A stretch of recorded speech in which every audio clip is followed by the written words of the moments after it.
On December 25th, Christmas is Satan's claws, the birth of Nimrod, and not the son of God. To you was kinda odd. On the Passover, Christ was born in the spring.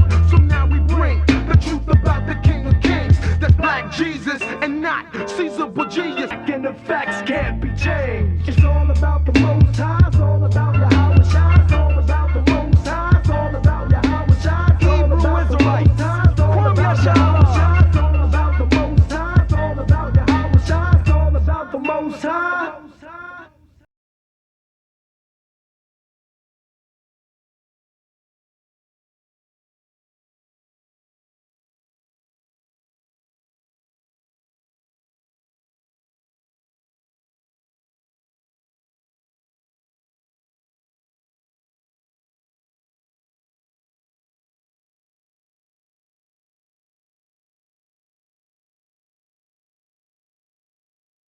Boulevard, Houston, Texas, 77071.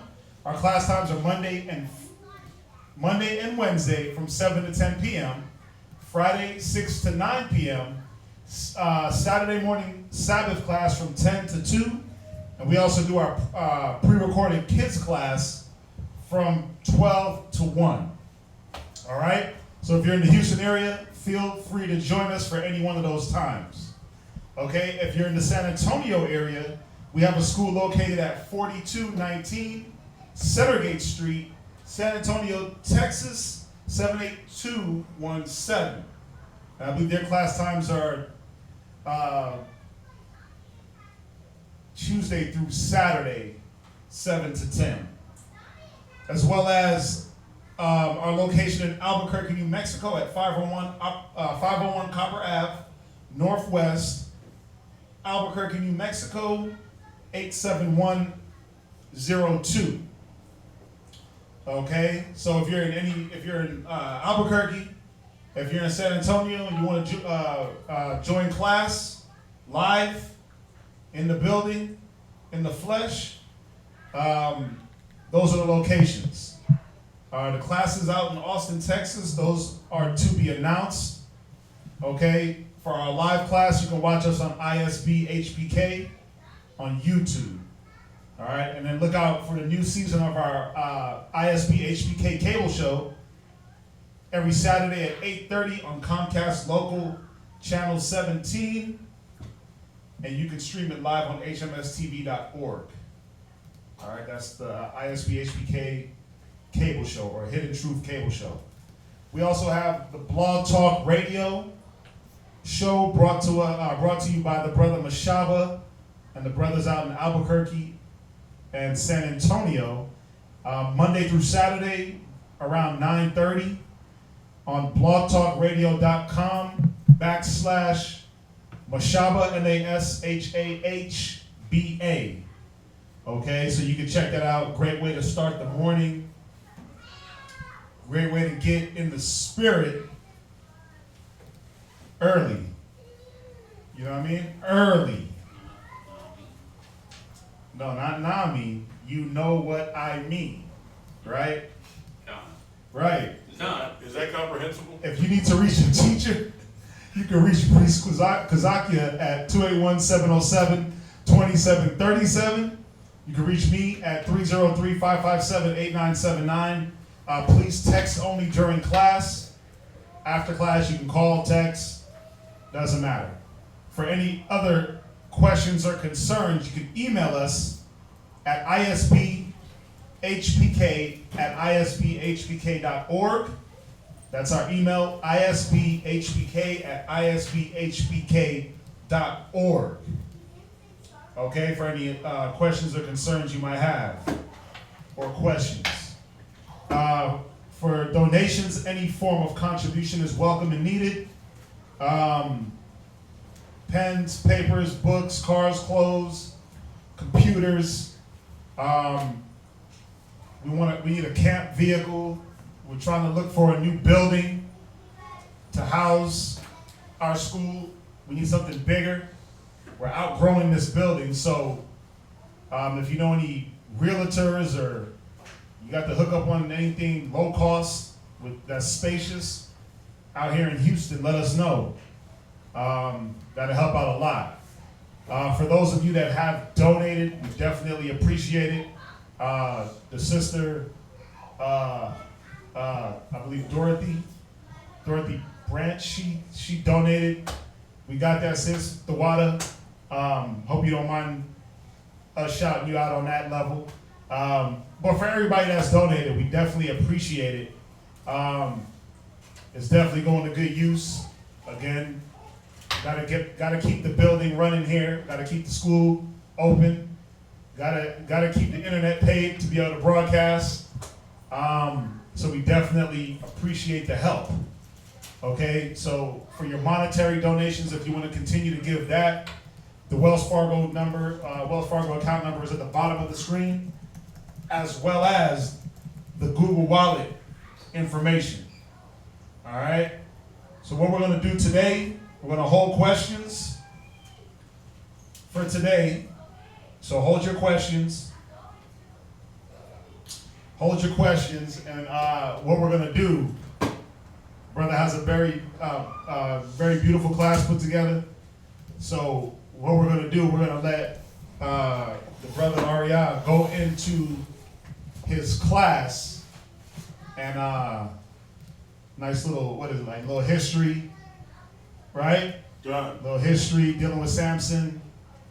And we're just going to examine Samson, one of our forefathers from the tribe of Dan, right? Very strong, powerful brother. We're going to examine his story in the scriptures and get all that edification. You know, we read these stories. A lot of time we read these stories and we just kind of breeze through them. And there's a lot of points that can be brought out. There's a lot of different points and a lot of things when you just read real fast, you miss. So we're going to be taking it verse by verse, precept upon precept, right? And just point out certain instances and points and facts and things that we miss when we just read fast. That's one of the good things I like about Sabbath class, because we go back and we read the stories, but what happens is we get a chance to slow it down, dissect the stories, dissect each and every instance, throw the precepts in, like the scriptures say, through thy precepts I get understanding, like it says that in Psalms. So we get to add precepts to these stories to really get the full understanding of what the Most High intended for us to learn. So we're going to be going through that with the brother today. So take him away, Johnny. Ah, man. Yes, sir. Absolutely. How's everybody feel today? Twab. All right, like the brother was talking about, we're going to be going into Samson. You know, the reason why I chose Samson is because, he's a powerful brother to talk about in the scriptures, you know what I mean? His example of what he did for his people and how he stood against a nation that was always trying to be at our throats, the people that were against us. So we're going to talk more in depth on Samson. We're going to go in depth in Samson and then also show how that correlates to us today. Because not just, that spirit of Samson doesn't just reside in one individual. That's us as a nation, as a whole. We should be the ones who stand out against the workers of iniquity. Here, matter of fact, I want to start off with that scripture. Give me that real quick. Fight for me against the evildoers? Yeah. And the workers of iniquity? And the workers of iniquity. Because this is what Samson's seeing, and this is the oppression that he's seeing. Because we understand through the scripture says oppression makes a wise man mad, right? But we're known for being these individuals who are just lax, we're laid down, we're comfortable, we're stagnant. But Samson wasn't a stagnant individual. Samson got tired of these people oppressing his people. Right? You got that for me? Workers of iniquity. Because when it's all said and done, why are we here? Why are we getting this knowledge? To get knowledge just to know the Bible, to know the history, to be a knowledge seeker. No, we're here to learn this so we can change ourselves and we can change our people around us. So we can bring back, so we can hurry up and seal 144,000. So Yahushua Hamashiach could come back and he can set the things right. He can establish his kingdom on earth. And we won't be oppressed anymore. Psalms 94:16. Psalms chapter 94, verse 16. Go ahead. Psalm chapter 94 and verse 16. Who will raise up for me against the evildoers? Right. This is a question. Who will rise up against me, against the evildoers? Is it going to be you? Is it going to be you, brother? Is it going to be you, sister? Aren't you getting tired of being the first one fired, the last one hired? Aren't you hating slaving, going through your job every single day, making somebody else's pockets fatter, while you're barely getting by, just over broke? Who's going to stand against these evil workers? Go ahead. Or who will stand for me against the workers of iniquity? These people who are trying to turn bad, who are trying to make the bad things good. These people who are trying to condone homosexuality, bestiality, molestation, pedophilia, necrophilia. These are the people who rule the world right now and who are trying to make these crooked and perverse and nasty to foul things right. Who's going to stand up against that? Or are we just going to keep in silence and act like we don't see it, like an ostrich with our head in the sand? It's pathetic. And that's what Samson got tired of. He hated that. All right? So we're going to start in Judges chapter 13 and verse 1. Judges chapter 13 and verse 1. Judges chapter 13 and verse 1. Go ahead. And the children of Israel did evil again. Read it from the top. Go ahead. And the children of Israel did evil again in the sight of the Lord. And the Lord delivered them into the hand of the Philistines So 40 years. So this is how the story starts. Israel was already doing wrong. Israel had their land. They had their portion divided to them according to their tribe. But read it from the top. And the children of Israel did evil again in the sight of the Lord. Stop. So the children of Israel, once they got what they wanted, once they got the promised land, they turned their backs on the Most High. How did they turn their backs on the Most High, though? How did they do that? Proverbs chapter 1 and verse 25. Because think about that. You pray to the Most High, you face the east, you ask for a blessing from the Most High all the day long. Baba Yahweh, please give me this job. I'm gonna be on time. I'm gonna make sure I pay my alms. I'm gonna make sure I'm the last one to leave. But then when you get the job, once you get the opportunity, what do? You get fat, you get lazy, you kick it. This was Israel's problem. Go ahead. Proverbs chapter 21 and verse 16. The man that wandereth out of the way of understanding shall remain in the congregation of the dead. That's Proverbs chapter 1 and verse 25. 1 and 25. So, And if y'all have any questions on the topic, we'll definitely hit those. But if you have like anything off the topic, just hold on to them.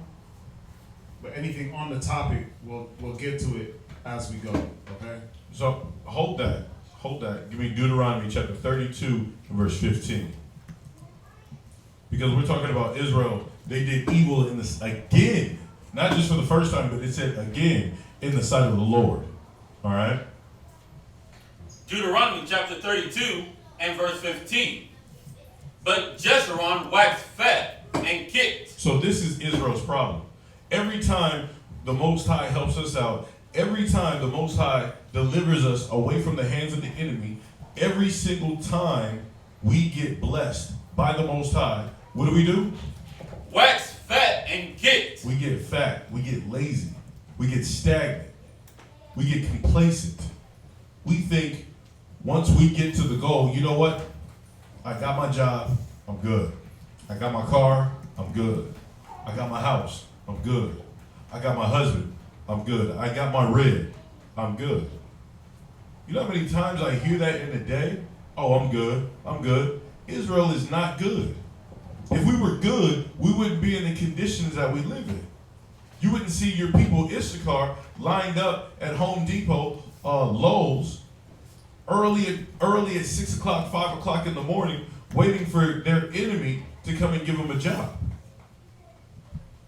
And then at the end of the day, when you work slave in a 15-hour shift, in the hot scorching sun, in the cold blistering winter, when you actually do get that job and he gives you the pennies that he made from your labor, your sweat, your blood and tears, now you saying you're good. You work 15 hours and he gives you a $100 bill and you're thinking, what's the famous words? I'm good. Right? So then you go to the Habibi's gas station, you get you a 6-pack, you get you a couple of 40s, you get you a couple of Rillos, hit up the weed band, and now you're good. This is the problem with our people. This is the problem which befell Israel. That's why we were under the Philistines' rule, under the Philistines' rule. This is why we're in this Greco-Roman wicked regime rule right now. Because we got fat and we kicked. Go ahead. Thou art waxen fat. Thou art grown thick. I like that. It said we grown what? Thick. We didn't just get fat. We got extra thick. We got extra meaty. Damn, bro, you eating good. That boy grown right there. Right? That's the problem. We get comfortable. We get, what's the word? Stagnant. Complacent. Lazy, slothful. Yeah, all of that.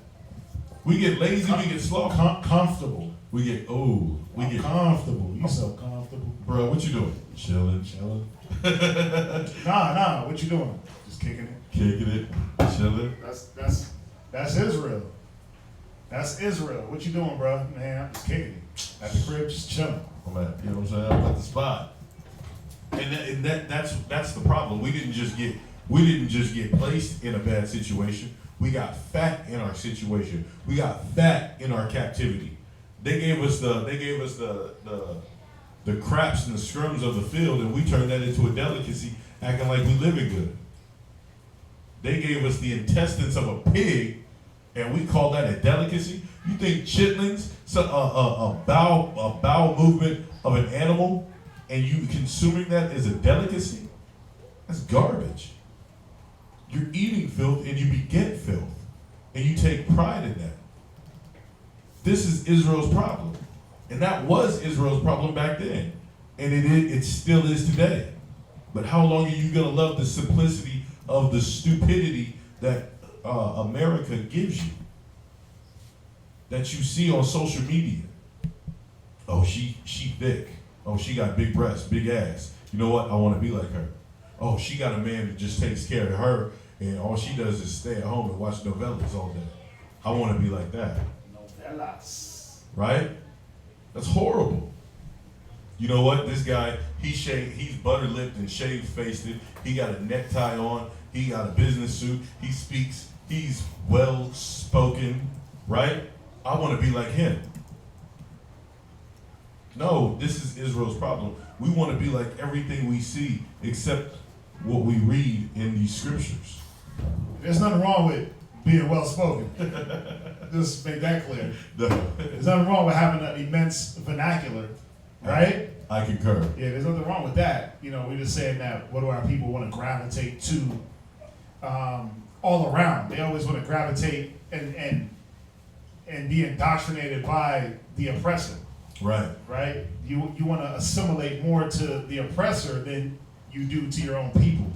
Right. You want to assimilate more to the white man's standards than you do to what Christ's standards were. Right. Christ was bold and austere, not all the time, but for the most part.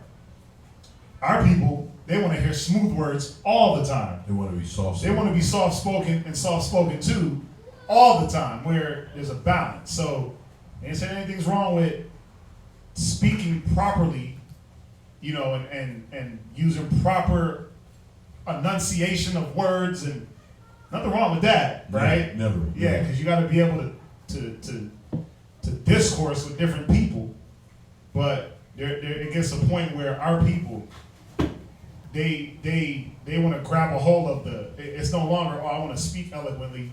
Now it's I got to live like my oppressor and be like my oppressor, right? Right. Go ahead. Thou art covered with fatness. See, we didn't just get thick, and we didn't just get fat, but he said we were consumed by it. We're covered with this fatness. We're covered with the lies and the propagandas and all the stuff and the filthiness that we see that consumes us every single day, whether it be something we eat or whether it be something we see. We're consumed with this fatness. Go ahead. Then he forsook the Most High, which made him. Then we forgot about the Most High, which made us. Go ahead. And lightly esteemed the rock of his salvation. All right, go back to, where were we at? Proverbs. Proverbs chapter 1 and verse 25. Proverbs chapter 1 and verse 25. But ye have said at naught all my counsel. So basically, what happened was Israel, when we got into the promised land, we didn't take any advice that the Most High gave us. We didn't take any of the commandments that the Most High gave us. We didn't take any of the statutes that the Most High gave us. It said we would not know all of my counsel. We didn't take any advice. We didn't take any heed to what was told for us to do in order to prosper. Go ahead. And would none of my reproof. And we didn't want any of his correction. If we were going straying too much to the left, you know what? I don't want to be told that. If we're straying too much to the right, you know what? I don't want to be told that. That's what Israel's problem was and still is. You know what, sis? You might want to pull that, have a longer dress or a longer hem in that dress. You know what? I'm good. I like to show my legs off. I like to show the back of my thighs off. I like to show the bottom of my booty cheeks off. Hey, bro, you might want to pull up your pants a little bit so because there's enough cracks in the ground. No, I'm good. This is how I wear my pants. I let my pants hang. No, we didn't want any type of correction. Like the brothers quoted, every time the prophets came, they said, prophesy not to us harsh things. Prophesy unto us smooth things. And that's the problem. We always want something smooth. We always want something light instead of just taking the correction as it is. Proverbs chapter, jump down to verse 29. Proverbs chapter 1 verse 29. For they that hated knowledge and did not choose the fear of the Lord. So what was the problem of Israel? They hated the knowledge. What'd you have? No, I like what you're doing. I like the way you're opening it up to show, just, it's sad, man. It's sad because it shows the mind state of Israel through every single captivity. Not just this one, but through all the captivities, the Most High, what did he do? Put us through, we were free, we had abundance, we had whatever we had. The Most High said, look, it's up to us to really look at how the Most High has taken care of us and not take it for granted. Especially this time around when we know this is the last ride. There ain't no, oh, let's try it again, 10 more captivities later. Like, this is the last captivity. So if we don't get it right now, or whoever don't get it right, it ain't gonna be another chance to let me do it all over again. Let me wax fat. Let me kick. Let me chill. Let me kick it. It's really about let me get on the job. And I like the way you're opening it because these are real basic scriptures that we hit a lot, but it's important to show the mind state of the people. When we read these stories, man, the mind state of the people is very important because then you can put yourself in their mind and understand, like, man, what were they dealing with at the time? Well, this is what they were dealing with.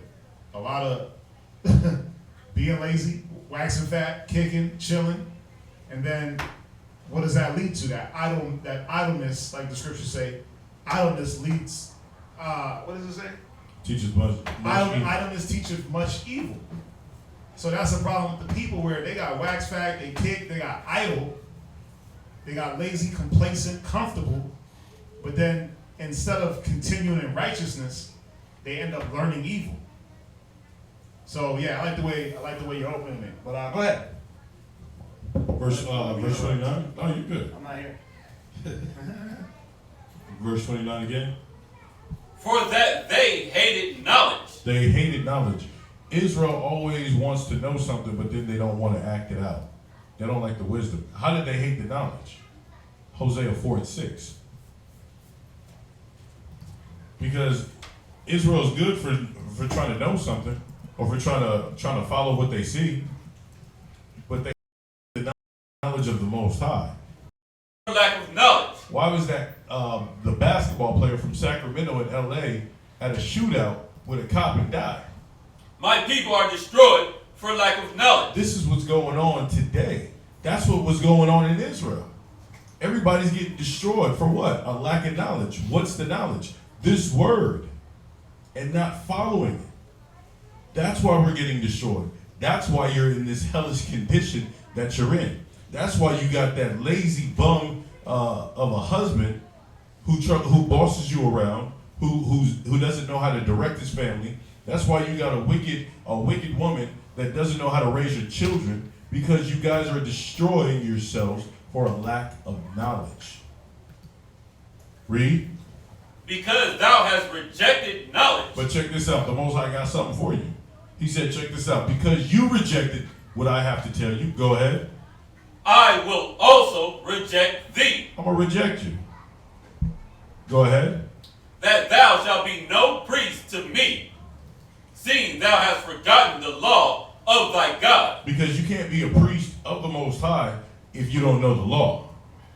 You can't be a lawyer if you don't know how the law works. How the hell are you going to lead a nation? Excuse me. How are you going to lead a nation if you don't know any of the rules? If you don't know how to guide your own self? If you don't know how to wipe your own butt? This was Israel's problem. But I promise you, I can't swear, but I promise you, you always think you know something. You quick to say, I know that. Shalom. After the words, I'm good, the next words that follow, yeah, I know that. Yeah, I know that. Yeah, I know that. That's horrible. Then if you knew that, then why are you in the condition you're in? Read. I will also forget thy children. Read. As they were increased, so they sinned against me. Read that again. As they were increased. So as Israel increased, every time the Most High gave us something, every time he blessed us in any situation, every time he took us out of captivity, away from our oppressors, as we were increased, because it wasn't like we had to when we came into Israel that we had to go buy gold, we had to go buy the clothing, the garments. We didn't have to go buy the food. No, we came into a land flowing with milk and honey. We were handed things. They were tributaries to us. Right? But as we increased, go ahead. So they sinned against me. So then they sinned against the Most High. Now they forsook the Most High. They forgot the hand that fed them. They were like a dang stray dog biting the hand that feeds them. It happened then and it's still happening today. But this is the last time. There is no other captivity after this. The Most High, he's going to come back and he's going to judge the people. He's going to come and judge this world, this wicked and filthy world. And he's going to start at his house first. Is that it? Go ahead. Therefore will I change their glory into shame. So now that you made your boasting of I'm living good, I'm living lavish. Oh man, I got me a car, I'm good. Oh, I just got me a brand new job, I'm good. You know what? I just got I got a nice girl with a big breast and a big butt. I'm good. I got my J's on my feet, I'm good. He's gonna take all that you hold prideful in your little mind, and what is he gonna do? Turn it into what? Shame. He's going to turn it into shame. That's what he's going to do. Read. Oh, Verse that's 8. it? Nah. Drop that. Go to Job chapter 21 and verse 14. Job chapter 21 and verse 14. Job chapter 21.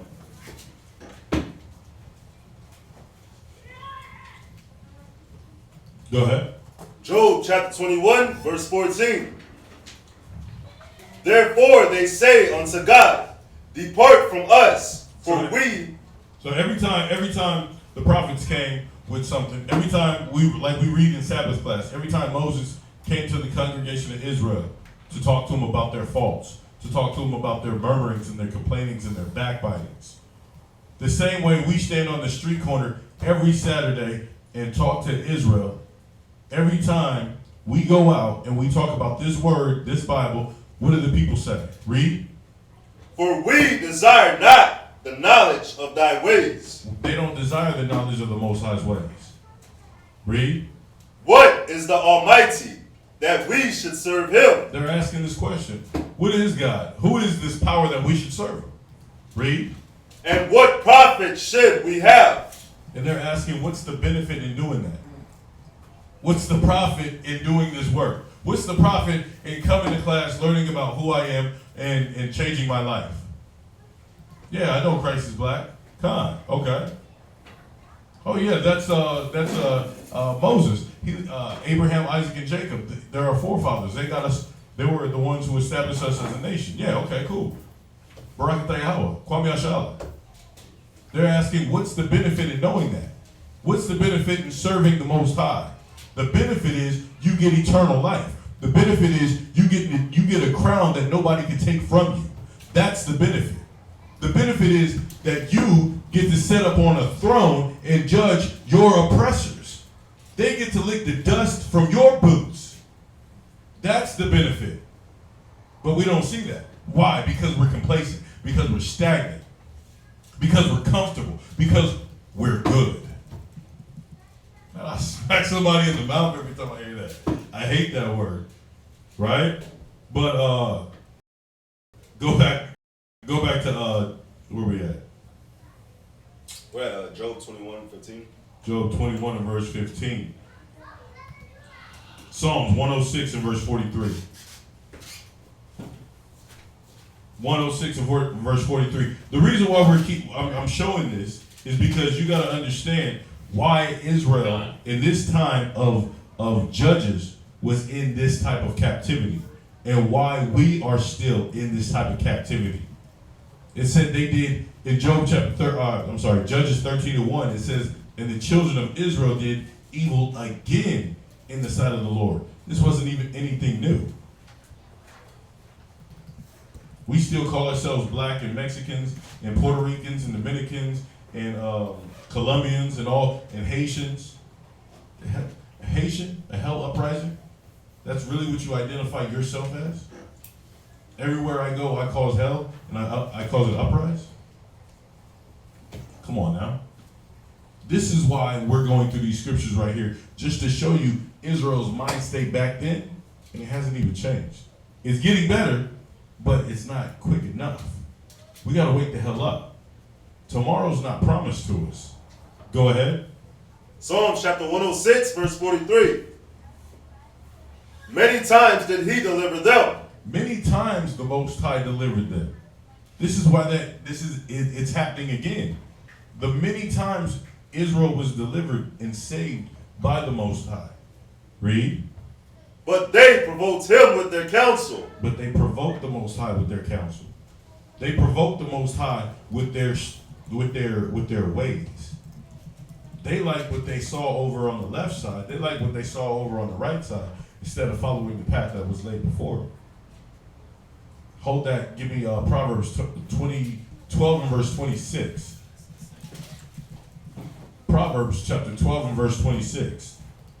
Proverbs chapter 12, verse It 26. said because they provoked him with their counsel. How did they provoke him with their counsel? Go ahead. Verse 26.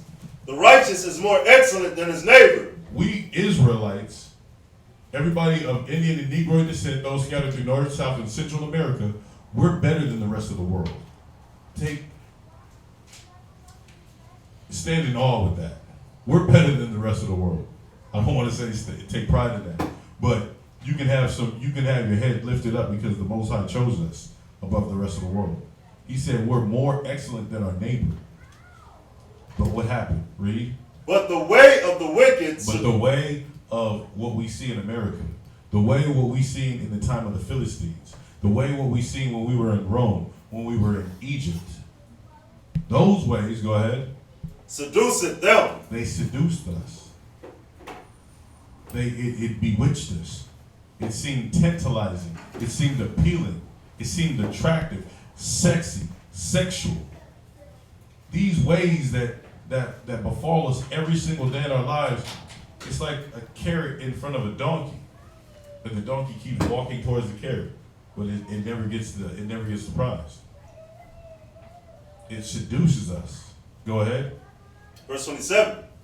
The slothful man. That's it. Go back to Psalms. 106, verse 43. Psalms chapter 106 and verse 43. Many times did he deliver them, but they provoked him with their counsel and were brought low for their iniquity. And every time we lift up our head and we think ourselves to be something better than we are, we think, you know what? I'm good, Most High. I don't need your help. You got me to this level. I don't need your help anymore. I'm not going to thank you. I'm not going to worship you anymore. What did he do? Read it again. Verse 43. Last precept. Last precept. And were brought low for their iniquity. Every time we get prideful in our estate, in our current stature, the Most High brings us low because of our iniquity. The Most High, he will pull your pants down and tear that behind up because you thought you were too big for your britches. It happens every single time. You don't believe me? Look outside your window. Go downtown. Look what's happening on the news. Every time you want to get too big for your britches, the Most High whoops your ass. Last one, 81 and verse 12. 81 and verse 12. Psalms chapter 81, verse 12. Go ahead. So I gave them up unto their own hearts. So the Most High, he was like, you know what? Okay, you keep pushing away my hand. I keep trying to help you out. So you know what? I'm gonna give you what you want. You wanted that loudmouth, beautiful, boisterous woman that acts like a man and acts like a lion and a dragon in the home. I'm gonna give you that. You wanted that man that had that good hair, that was suave rico, but really dumber than a box of nails. I'm gonna give you that, and I'm gonna let you have children with him. You wanted to sell out for a car and then a house that you don't even own. Verse 2. Verse 2. And there was a certain man of Zorah, of the family of the Danites. Read it one more time. And there was a certain man of Zorah, of the family of the Danites. So when you look on the old biblical maps, Zorah is basically the birthplace where Samson was born at. All right, it's when you look at the map, you got Judah, and then when you go up north just a little bit, and that's where Samson was born. All right. I got this atlas. It got all the biblical. It got all the bit. It's like the whole biblical timeline. Is it an app you can download or what? No, this is a book on my Google Drive. Okay. Yeah, this is biblical atlas. So what I'm gonna get a map and send it over to her and see if she can upload it. Okay. So yeah, Zorah was his birthplace of Samson. All right. So he was of the. Go ahead. Whose name was Manoah. Whose name was Manoah. Go ahead. And his wife was barren, and bare not. Manoah, his name means rest or quiet. All right. Son, I like to know the definition of certain people's names. Yes, ma'am. Zorah, Z-O-R-E-K? No, Or S, I apologize. Z-O-R-A-H. Oh, A-H, Zorah. Z-O-R-A-H.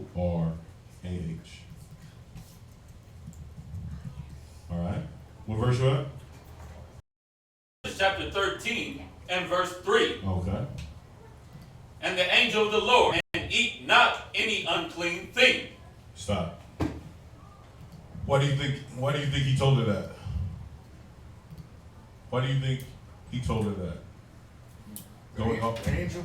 The angel. Why do you think the angel told Manoah's wife not to, I pray thee, not to drink wine or any strong drink or eat anything unclean? Why would he tell a Danite woman of Israel not to eat anything unclean? Allison? Well, like earlier, it says that the children of Israel lost sight of them again. So he had to remind her, don't do these wicked things again. Right. You gotta resort back to the laws of the scriptures. You have to follow the dietary laws of the scriptures. Why? Why? Because at that time everybody was doing whatever they wanted to do. And it was because as we read down, it's twofold. Right. We know that that the children of Israel were doing wicked, but as we read down, they were basically setting Samson up for the vow of the Nazarite. Right. So because it says don't eat any unclean thing, but it also says what? Therefore beware, I pray thee, and drink not wine. Right. So we know that wine is not unclean. We know that it's not a sin to drink wine. Right? We know that, right? The La Biblia says the blood of the grape is good. Con? Right. So we know there was two things going on here. Yes, Israel went off and they were eating filth. So the angel came back and was like, listen, no wine. But remember, don't down. This was going to be the vow of the Nazarite. Because Samson was a Nazarite. For lo, thou shalt conceive and bear a son, and no razor shall come on his head. Go ahead. For the child shall be a Nazarite. Right, the child shall be a Nazarite. So the angel was setting things up for that Nazarite vow, setting everything up for that to take place. No alcohol, no grapes. When you go into the whole vow, they weren't supposed to even eat the fruit. The blood of the grape. They didn't drink, but they didn't even eat grapes. Nope. They didn't eat anything that you can get fermentation of alcohol from. No raisins. No raisins, none of that. No unclean foods, and they didn't shave off their hair. They didn't cut their hair. So it was a kind of a twofold. Right. That this messenger was hitting. He was talking to who right now? His mom, right? Manoah's wife. Manoah's wife. Right. So we want to make that clear because, if you just say, well, Israel was doing wickedness, but it says don't drink wine, then it's like, wait a minute, is wine wicked? No, wine is not wicked. Right. So we just want to make sure that that's clear, that wine is not wicked. The people were off and doing wicked things. There was two things going on here. Israel was wicked, so they were eating unclean foods and doing all types of wickedness, because it says that in verse 1. Right. So the angel was coming back and reminding Samson's parents, listen, abstain from all appearances of evil, make sure you eat the right foods, don't drink any wine, and this is why. Go ahead.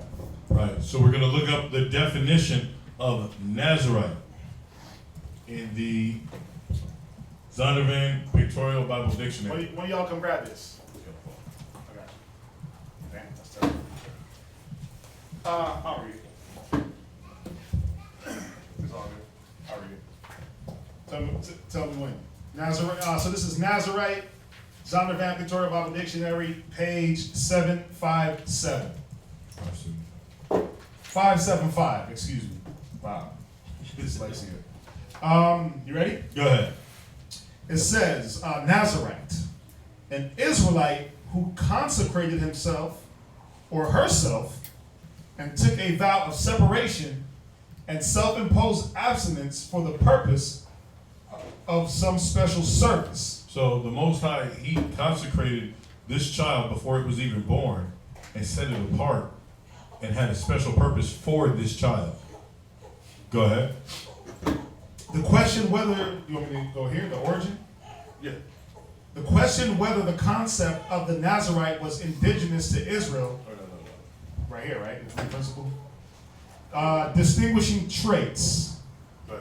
So these are the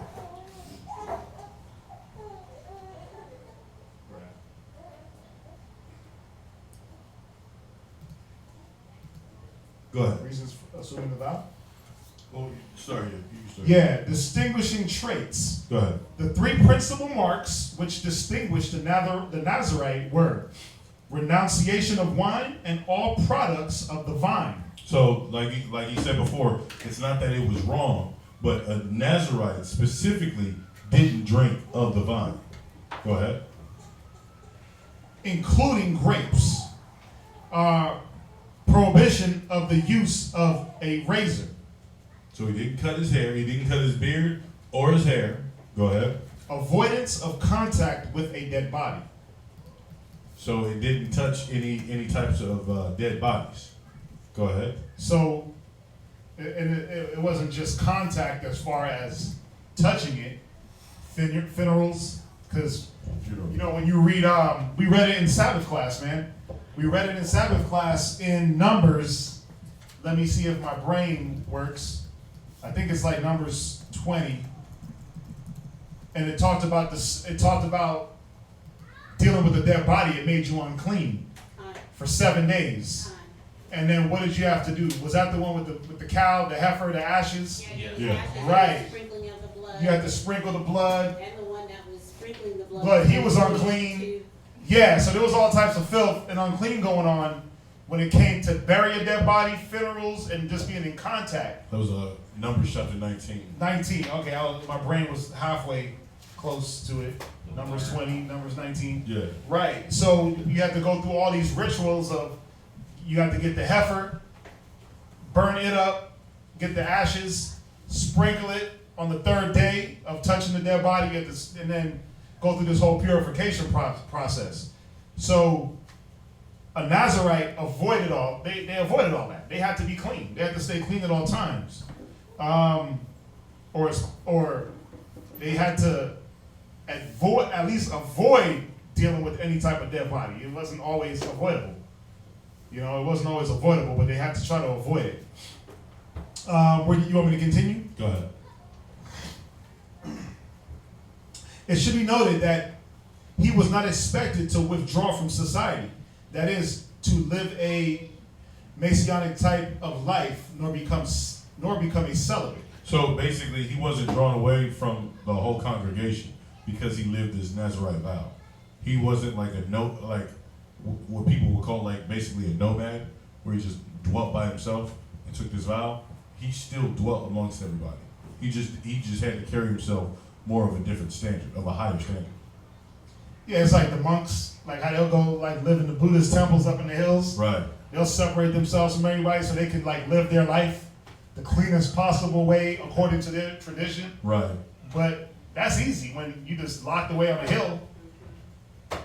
That's easy. What else you got to do but meditate and karate fight? You know, like, what else is there? What's up? Christ wasn't a Nazarite, was he? I'll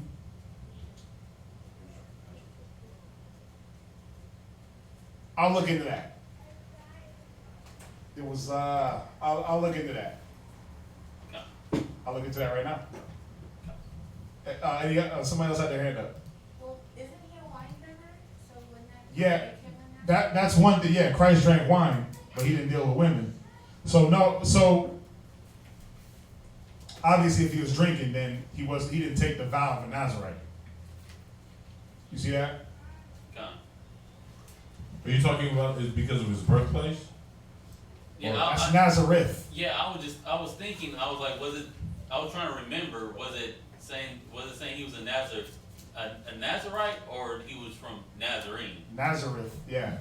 Jesus is Nazareth? Yeah, Yeah. Jesus of Nazareth. Yeah, no. Okay. Different thing. That was the country. This is the vow of the Nazarite. Come. And yes, Christ drank wine, so he couldn't have took that vow. Yeah, that's what I was thinking. just wanted to check. But he also had a different calling too, a different purpose. Samson's purpose Was different. completely different than what Yahushai's purpose was. Right, because when you look up the Nazareth, right, it's a historic town, Lower Galilee. All right, the present day northern Israel. So it's not even the same definition. That's where Christ dwelt.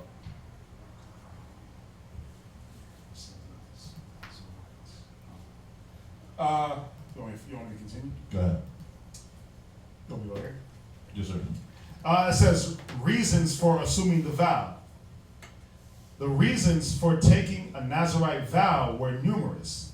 A vow might be assumed before the birth of a child, Samson, Go ahead. by one in some sort of distress or trouble, I.e., Israel under the captivity of the Philistines.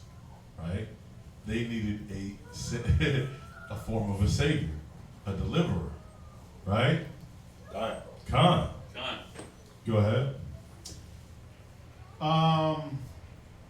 By a woman suspected by her husband of unfaithfulness in their marriage relationship until the suspicion should be removed. Let's see here. Give me Amos chapter 2 and verse 1, 2 and verse 11.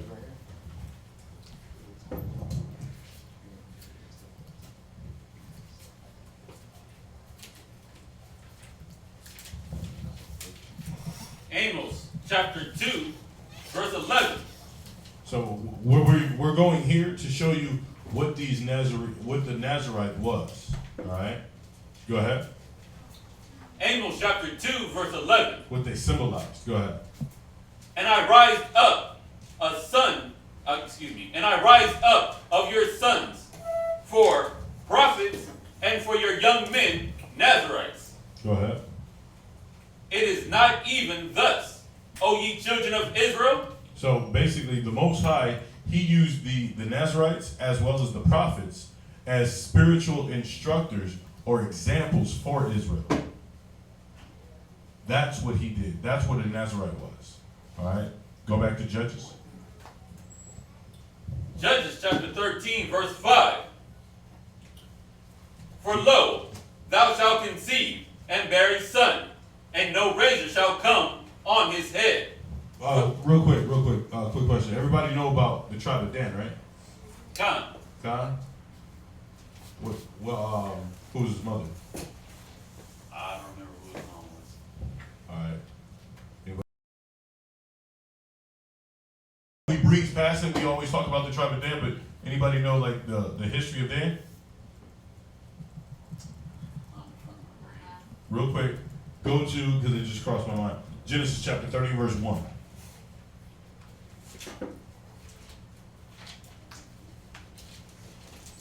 Genesis chapter 30, verse 1. Because I want a full, thorough breakdown, because we always talk about, when we go through Judges, we always talk about the Danites, right? But let's get a little insight on who the Danites were. Go ahead. Verse 1. Genesis chapter 30, verse 1. And when Rachel saw that she bare Jacob no children, Rachel envied her sister, and said unto Jacob, Give me children, or else I die. Go ahead. And Jacob's anger was kindled against Rachel, and he said, Am I in God's stead, who hath withheld from thee the fruit of the womb? So he's asking her, like, do you think I'm withholding children from you? Like, come on now. You really think I'm holding out on you? Go ahead. And she said, Behold, my maid Bilhah, go in unto her, and she shall bear upon my knees. So here's my handmaid. She's gonna bear a child for me in place of me. Here's my handmaid. She's gonna bear a child in place of me. Go ahead. That I may also have children by her. And she gave him Bilhah, her handmaid, to wife. And Jacob went in unto her. So he married her. All right, go ahead. And Bilhah conceived and bare Jacob a son.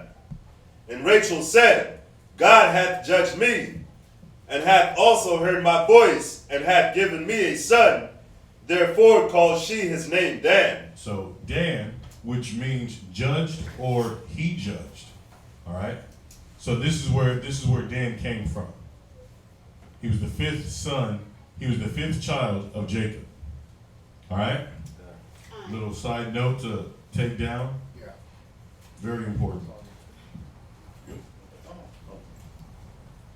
Judges chapter 13 and verse 6. Judges chapter 13 and verse 6.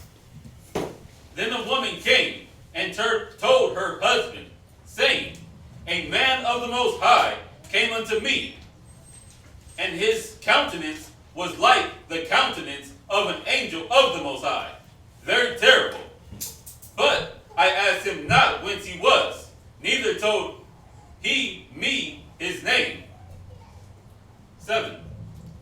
But he said unto me, Behold, thou shalt conceive and bear a son, and now drink no wine nor strong drink, neither eat any unclean thing, for the child shall be a Nazarite unto the Most High from the womb to the day of his death. So, because when you look more into the definition, a Nazarite, they can take a vow up to 30 days or all the way for their whole life.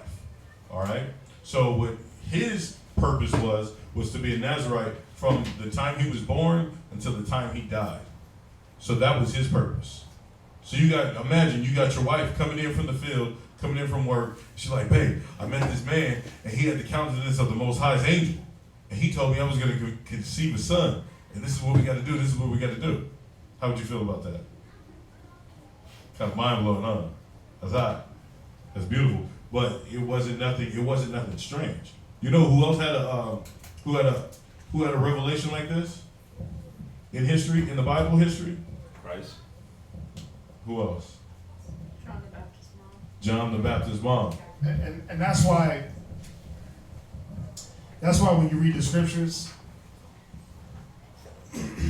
there's always examples of things that happen. So this story of Samson, when you look at it and when you pay attention, it parallels the story of Yahushua. God. Now, this story goes in more depth than the story of Yahushua. This goes in this especially when the angel came and he was giving instruction and he was saying, listen, don't drink no wine, don't do this. This is what you're gonna name him, right? The angel was giving instructions to Samson's parents. The same way the angel came to Mary, right? Right. And gave instruction to Mary, gave instructions to Joseph. Elizabeth too. Elizabeth also. So for anyone to think like, oh, the angel came and gave instructions to two families, but he came and slept with Mary, what sense does that make? Why? The Most High said he's not the author of confusion, but of peace. So he's given us right here the first account of how the angels dealt with these births, these chosen men that had a purpose. The angel had to come and say, listen, this is what you have to do, because else they wouldn't know. They'd have been out there, they would have probably been partying and drinking, kicking it, sipping wine, baby is conceived. Now what? He can no longer take the vow from birth. So it wasn't that you even took the vow from birth. It was more like you took the vow from conception. Or, you see what I'm saying? You knew you were going to have this child. Like the angel came and said, listen, you're going to have a baby. Don't do this, don't do that. Name him this. This is what he's going to do. And also, I've studied this story about Samson, Mm-hmm. and both his mother and father, they were righteous. Mm-hmm. So they already had like this pattern, this history of doing good things. Mm-hmm. And so it was when I was reading this in the Josephus, actually, it talked about like they were different from the Israelites that they were amongst. Right, because Israel at that time, like I said, they were doing wicked. And the Most High, I like that, because the Most High wasn't going to choose someone wicked to carry out. He never ever chose anyone wicked to carry out any of his will. Time. When you look at Abraham, Time. right? Yep. Abraham didn't have a written law, but he held himself in righteousness. Time. When you look at Joseph, Yep. Mary. out of all the brothers, no, not Joseph, and Son of Israel. son of Israel, he didn't have a written law, but he carried himself righteous Time. throughout all that he went through. The Most High always chose.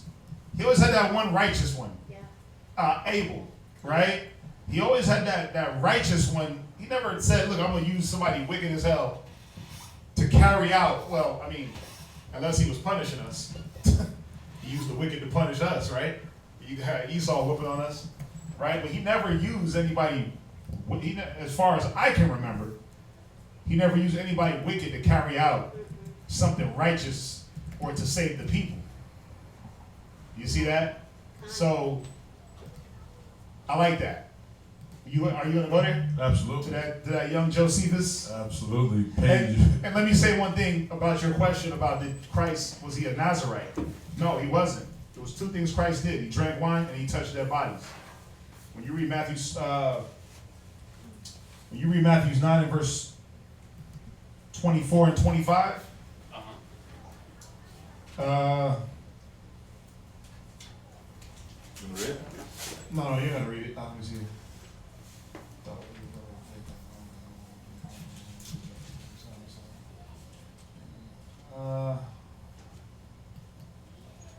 Hold that one. Hold that real quick. Let me read up. Well, yeah, he didn't take the vow. People get Nazarite and Nazarene. First of all, they're spelled different. It's two different words. No. So, yeah, he didn't take the vow. Just off the fact that he was considered by the Pharisees a wine bibber because he drank a lot. So he wouldn't have been able to fulfill the vow. Go ahead. Where were you going to go? In the Josephus, book 5, chapter 8, page 145, the blue one. All right? You want me to read that? You want to read it? You're the teacher. What is it? This is highlighted things? Where? Right here? Okay, so yeah, Josephus, page 145, chapter 8, section 2. It said there was one Manoah, a person of such great virtue. So it's already showing you right there that the Most High, he chose a specific family to hold fast the Nazarite to be this spiritual example, spiritual leader for Israel. It was of the father of a virtuous man. Go ahead. Excuse me. That he had few men his equals, and without dispute the principal person of his country. He had a wife celebrated for her beauty and excelling her contemporaries. He had no children, and being uneasy at his want of posterity, he entreated the Most High to give them seed of their own bodies to succeed them. Because what man doesn't want children? What man doesn't want to see the fruit of his loin? Right? Time. Go ahead. And with that intent, he came constantly into the suburbs, together with his wife, which suburbs were in the Great Plains.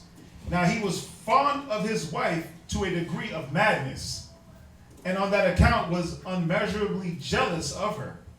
Now when his wife was once alone, an appropriation was seen by her. It was an angel of the Most High, and resembled a young man, beautiful and tall, and brought her the good news that she should have a son born by the Most High's providence. Not born by the Most High, but by his grace, by his doing.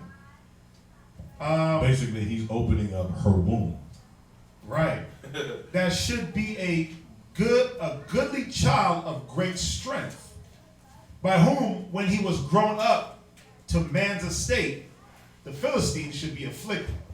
Because this child had a specific purpose, and it was to afflict those oppressors at that time. Now it goes back to my previous statement at the beginning of the class What was the first scripture? Psalms what? I didn't write it down in here. Oh, it was Psalms 94 and 94 and what? 94 and 16. Who's going to stand against the evil workers of iniquity? The evildoers. yeah, who's going to stand up against the evildoers and the workers of iniquity? We're getting birth. We're getting in this classroom, in the four corners of the earth, getting birth to be spiritual examples, spiritual prophets, prophetess to the nations for our people. Who's going to stand up and take hold of this word and spread it? Who's going to go smash the wickedness of that the enemy's giving out all the time, every single day? Or are we just still covered in fatness? This man's purpose was to be born and afflict his enemies. How are we going to afflict our enemies? How are we going to wake the hell our people up? With this word. That's how we're going to do it. Or we can sit and we can mope at home all day and talk about, well, I don't know what else to do. The same, there's a precept in Proverbs talks about this ostrich. We're no better than this ostrich if we just get this word and we just stick our hands in the sand, our heads in the sand. You take the word and you just, you write it down in a bunch of notes and you don't use it. Yeah, you put it up on the bookshelf with all the other books that collect dust.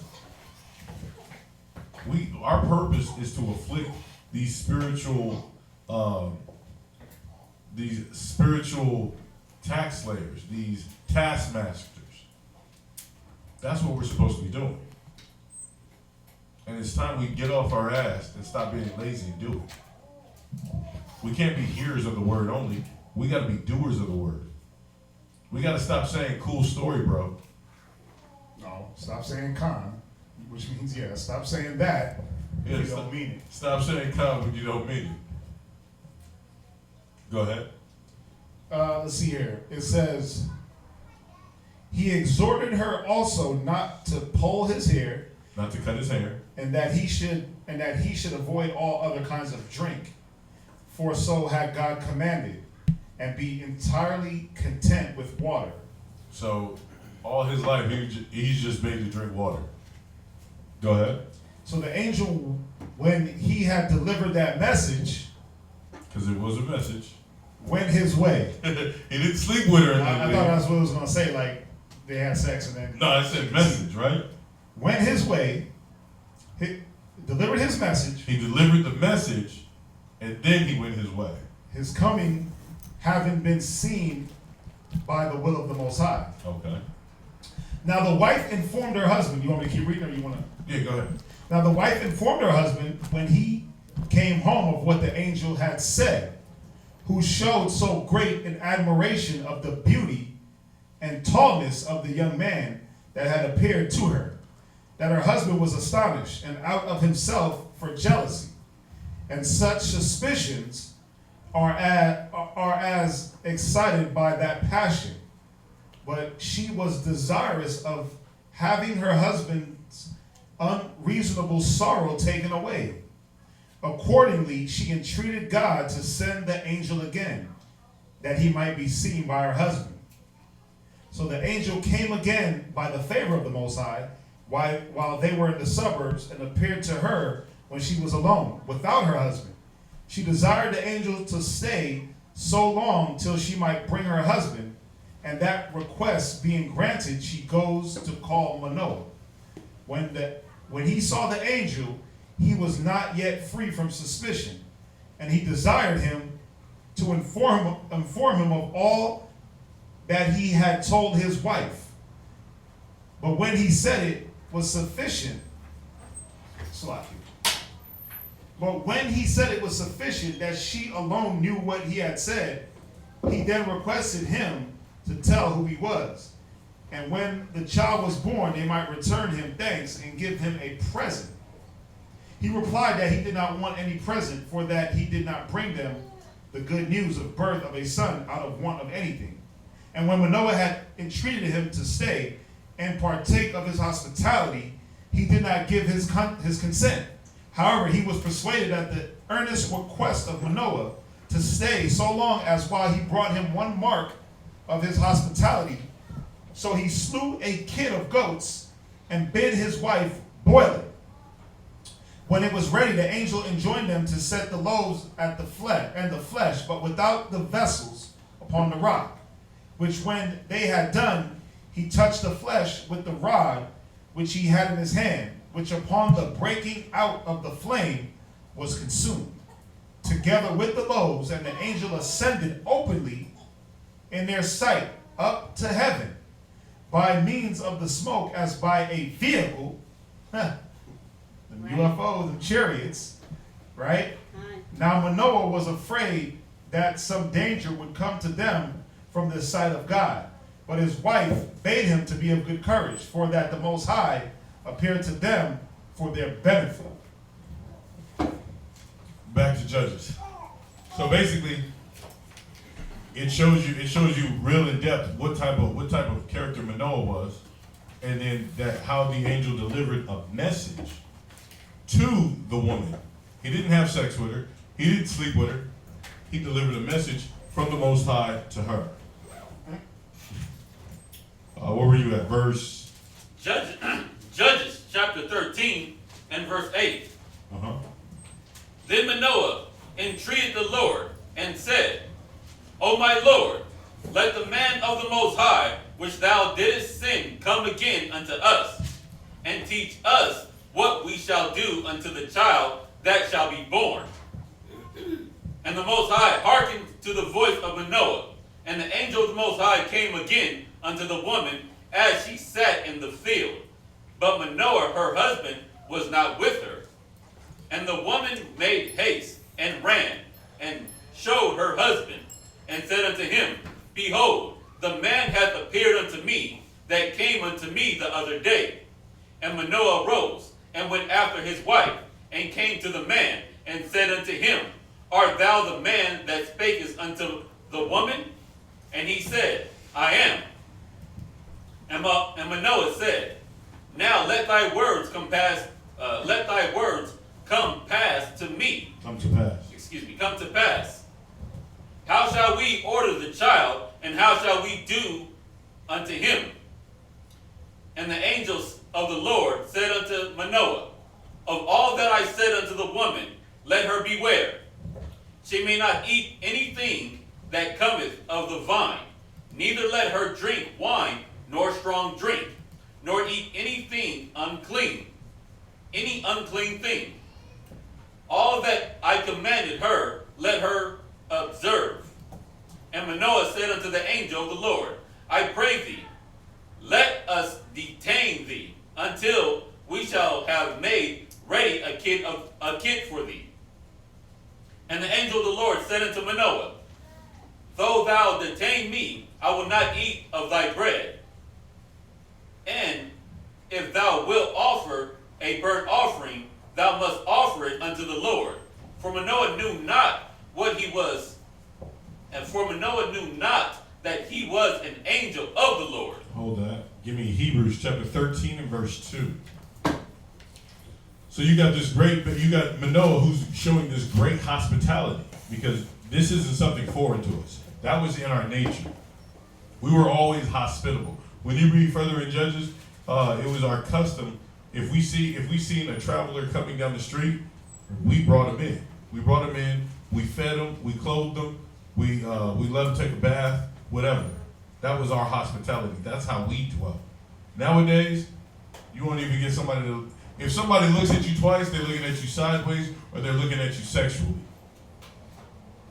That's horrible. But they're not considering this scripture right here. Go ahead, read that. Hebrews chapter 13, verse 2. Be not forgetful to entertain strangers. So you gotta be on your P's and Q's with whoever you encounter. This is what you gotta think about. Go ahead. For thereby some have entertained angels unawares. Because what's happening? You're entertaining spirits. You're entertaining the Most High's servants unaware. That's what you're doing. You can't just come to any type of woman any type of way. You can't just talk to a man any type of way, because that might be a messenger from the Most High. checking up on how you doing. Could be coming to deliver you blessings and tidings, or a curse if you answer it the wrong way. So you got to watch how you conduct yourself. This man, Manoah, he was a man of virtue. He was a man that was known of the Most High. That's why he went to him. How many of you guys want to be known of the Most High? Everybody does, right? But ask yourself this question: what are you doing to get noticed by the Most High? It's a beautiful thing for an angel to come down and you entertain that angel, right? That means you're doing something right for the Most High to want to come and visit you, right?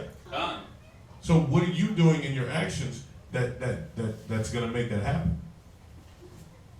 Ask yourself that, right? Yes, ma'am. Since that doesn't happen anymore, angels coming to us, how do we know? How does the Most High show us now that? That does happen. It does happen. It's not angelic beings. They come in the flesh. You know, there's many instances where, you know, good Samaritans, if you want to call them. You ever been? I remember one time. I think when we first moved to Houston, and my rib, she was driving to work, and there was something wrong with her gas gauge on her car, and she ran out of gas on the highway. And so I'm like, all right, I'm gonna hop in the car and I'll be there in a minute, blah, blah, blah. Or I think this is before we left. I'm trying to think. It happened here. It happened here. It happened at the mall. It was a big one. Yeah, on the way to the mall or something like that. I'm like, all right, I'm gonna hop in the car. And then like, literally 5 minutes later, she calls me back like, someone put gas in the car for me. Yeah. One of the little The trucks. security guard. Or the security, something. Yeah, he threw gas in the car, and I was like, what? Yeah. You know, that be the Most High sending those angels to us to protect us. Those are the ones you can see. You always got the angelic beings around. They're always around. Right. You got the negative, you got the positive. You got the good angels and the bad angels, and it's just it's really up to you which one gets loosed. Right? What calamity you fall into or what benefit you fall into. And even sometimes like this hasn't actually happened to me, but people have told me that they could just be either pumping gas, standing in the store, and some random person out of nowhere will come and just deliver them a message. Yeah. Like, you don't know him from Eve, Adam, you don't know him at all. And just random. Yeah. Come to you and say something just completely out of nowhere. But a lot of times it'd be something that you heard before, and now they come and confirm it. And you're like, yeah. Wait a minute, brother was just talking to me about that yesterday, and then all of a sudden, the Most High sends a person. Yeah. It's random. It's like affirmation. Like Yeah. On 10. I was going downtown. This is in Colorado. I was going downtown, and before I left, I didn't want to take my bag because I always carry my big kitchen sink backpack with me, and but because I had my books, I had my Bible, my apocrypha, all of that. So I was like, dang, you know what? I don't want to leave it. But then I thought about it. I got to the door and I was about to leave. I was like, I turned back around. So I just grabbed my Bible and I put it in my sleeve because I had this really big poofy jacket. So I put it in my sleeve. And I'm sitting on the 15 going towards downtown. And this lady, she's drunk, she's faded. She gets on the bus and all the seats are empty, but she sits right next to me. She gets right next to me. And you like, Yeah. what the hell? I'm like, This whole bus is open. Yo, drunk, smelly, behind. What you come sit next to me for? so she's like, And what's the first thing you want to do? Is like get up. You want to get up and leave. You want to be like, whoa, hold up. Yeah. So she's like leaning. She's doing all of this. Leaning on your shoulder. Yeah, drooling, and then she's like, Yeah. she gets up with some hot drunk breath. Yeah. And I was like, oh, she was like, and then she gets up like this. She was like, so where's it at? I was like, Where's what at? exactly. I was like, what are you talking about? She was like, you supposed to be a man of the Bible, huh? Where's the Bible at? Oh, you didn't bring your books? No, I zipped my jacket. I was just like, I got it right here. I pulled out my Bible right there. She looked at me. She's like, oh, okay. And then she pulled the bell. She got off on the next stop. Damn. Dang. She didn't even look where she was going. She was like, so where's it at? I pulled out my Bible, showed it to her. She was like, okay. Boom. She got off at the next stop. Wow. Listen, I was Smooth. I remember one time. This was recently. This wasn't that long ago. This was probably 6 months ago. I was at the Walmart. I had just threw some money in the bank. Right.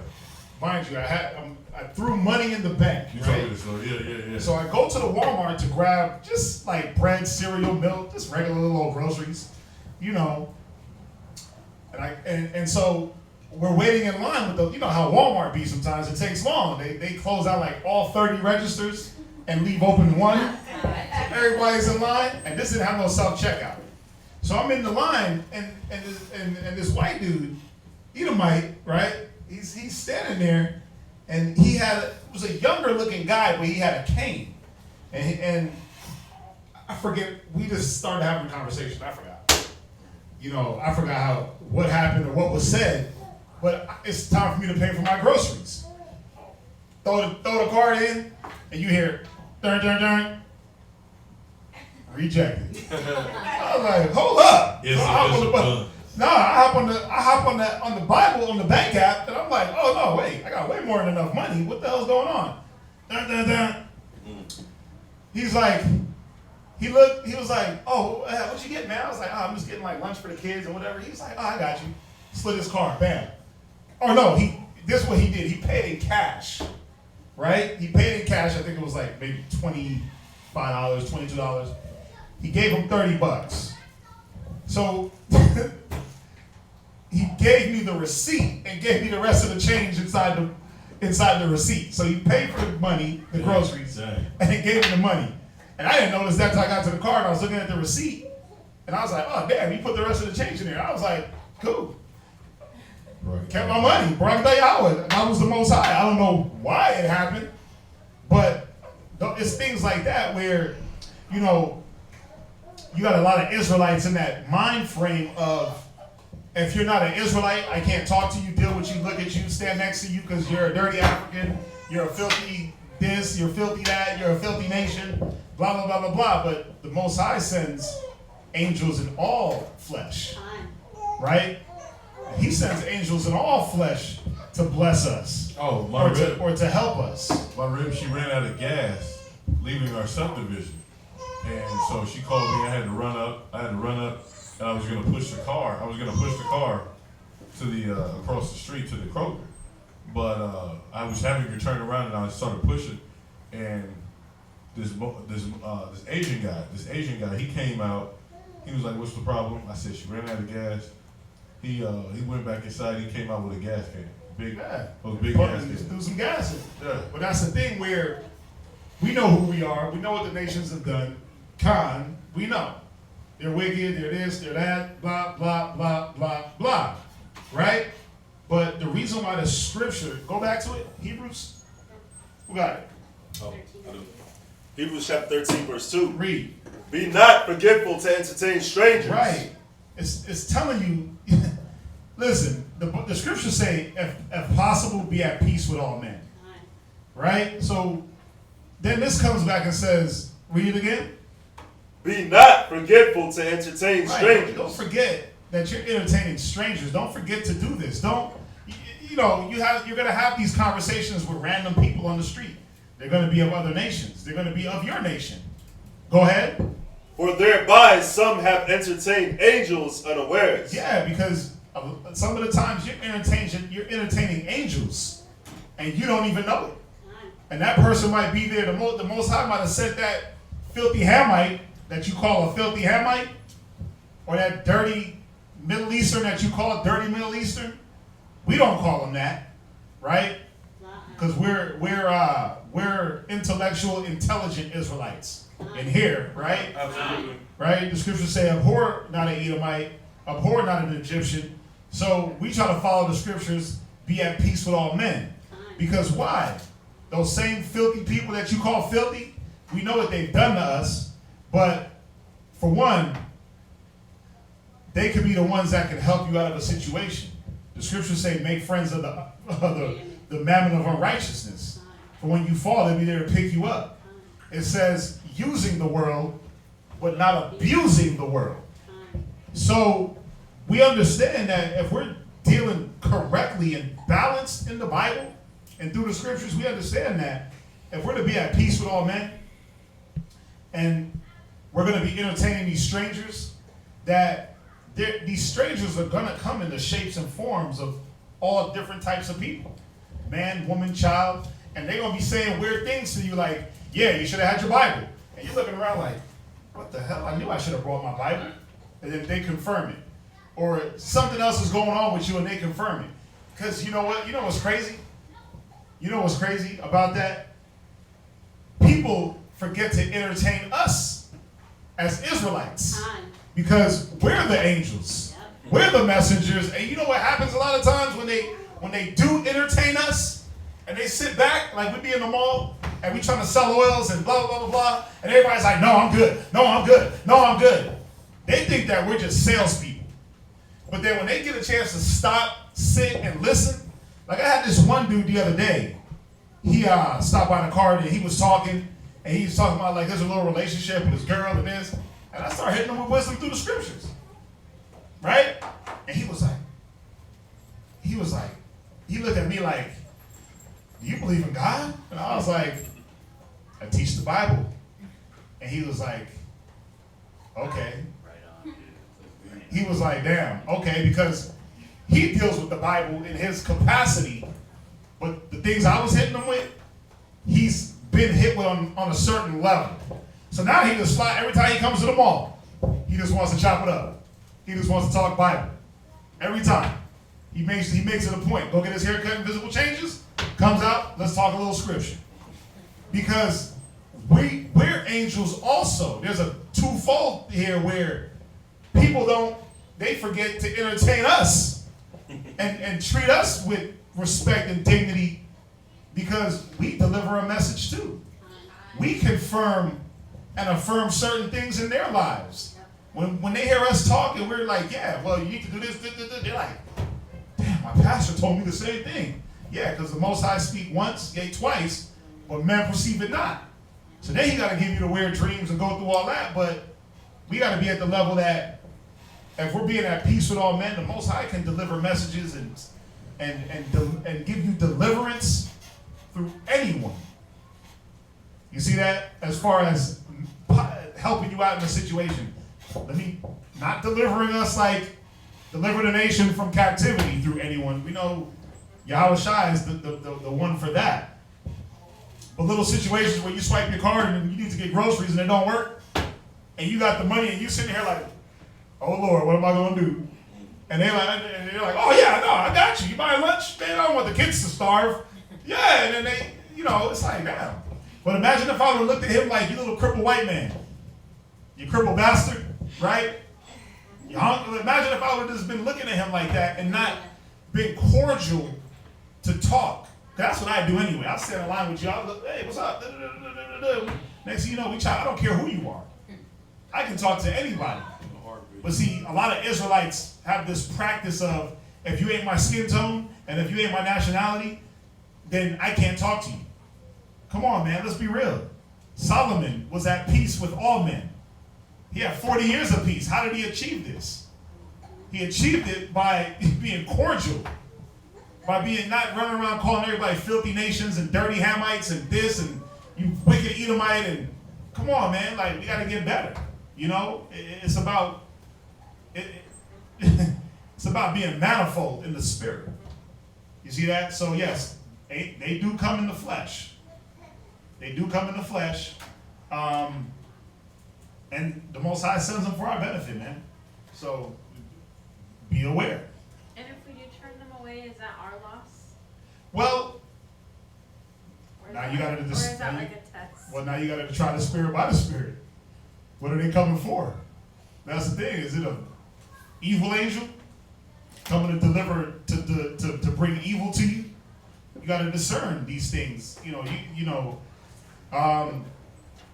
got to be a quick understanding of what is this person's purpose. A lot of time. Think about it. If if I'm in my car and I'm stranded, I need gas, and somebody's knocking on the window with a gun in their hand, they ain't getting my attention.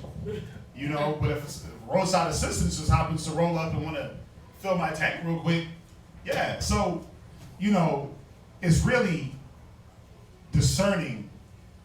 And you're not always gonna know a person's intentions. Sometimes you gotta be, in this wicked world, you gotta be on guard though. Especially you women, you gotta be on guard.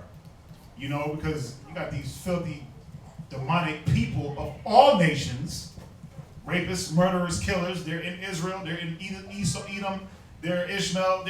You got killers in every nation. You got rapists in every nation, pedophiles in every nation, murderers in every nation. So you really gotta be quick to try to figure out what is a person's agenda. What is this person coming to me for? You know, ask as many questions as you can in as quick a time as you can without letting yourself be open or too open, you know? But a lot of times if you're in time of need, you won't have to really discern much. The Most High will just make things happen. Like, oh boy, when he just like, no, I got that. I didn't. At first I was like, nah, it's all good. Then I was like, man, hell yeah, you got that. Like, I need that. I didn't fight it. I was like, Con, you know what I'm saying? You got it. I was like, yeah, you good. Right. You know, because I don't know why I didn't have it. You know what I'm saying? But I had it. Jumped on the bank app, walked, looked, like the money was there. And he's standing there. I was like, you know what? Just give me 2 seconds. I was gonna try to hit an ATM or something. He was like, oh, you know, I got it. Like, you just getting lunch? Yeah, I wasn't buying nothing with. See, I wasn't in there trying to get cigarettes or alcohol or anything like that. He was like, lunch meat, bread, cereal, milk. He's feeding kids, right? Yeah, I got you. He's doing a good thing. Yeah, he's doing, yeah. So, you know, it's just about discerning, man, and being, listen, if you're doing good, like the scriptures say, you do what's pleasing in the eyes of the Most High, even your enemies will be at peace with you. So it's all these different scriptures that I'm quoting that we should be reading and getting. But y'all understand, right? Con. Absolutely. Just how that. And as far as his hospitality, because we talked about his hospitality, that natural affection, right? Hold that. Give me, because we go here all the time. I thought I would love to pull it. Would make no sense not to. Matthew chapter 25 verse 35 and 36. Matthew chapter 25 verse 35 and verse 36. 35. Matthew chapter 25 verse 35. I said that backwards like 3 times. My bad. Matthew chapter 25, verse 35. For I was in hunger, and ye gave me meat. I was thirsty, and ye gave me drink. I was a stranger, and ye took me in. Naked, and ye clothed me. I was sick, and ye visited me. I was in prison, and ye came unto me. So we're doing all these acts. We're doing all these acts to all these type of people. But like the brother was specifically saying, not judging the times nowadays, you can't be quick to credit a person. Don't be quick to say that person's my friend. I'm gonna bring him in. I'm gonna give him a ride. No, you got to try that spirit. You got to see if that person is worthy of your blessing, because you are still that angel, right? God. So jump down. It said, verse 38. Verse 38. When ye saw, No, verse 37. I'm sorry. Then shall the righteous answer him, saying, Lord, when saw we thee in hunger, and fed thee, or thirsty, and gave thee drink? When saw we thee a stranger, and took thee in, or naked, and clothed thee? Or when saw we thee sick? So when did we see? When did we see at any point in time you were specifically in need, O Most High, Yahweh Shai? When did we see these things? Jump to verse 40. Verse 40. And the king shall answer, and say unto them, Verily I say unto you, inasmuch as ye have done it unto one of the least of these my brethren. So when you've done it unto the least of my brethren, but as well as these other nations. Let's be real. Israel is a speckled bird, right?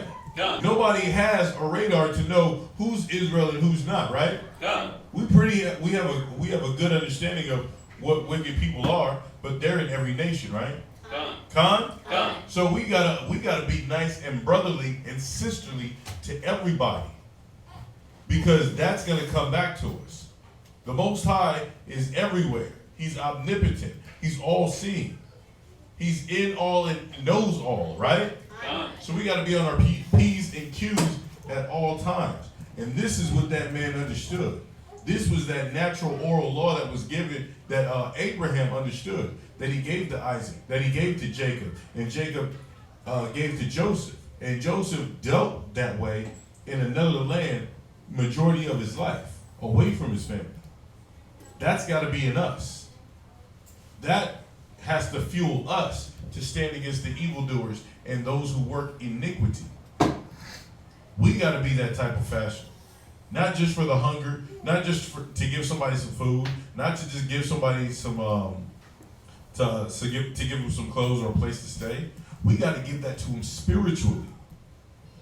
It ain't nothing to give you a couple of dollars and hit a dollar menu to give your belly some food or some satisfaction. It ain't nothing to rub you on the back and pat you and say job well done. But no, we got to give them that spiritually.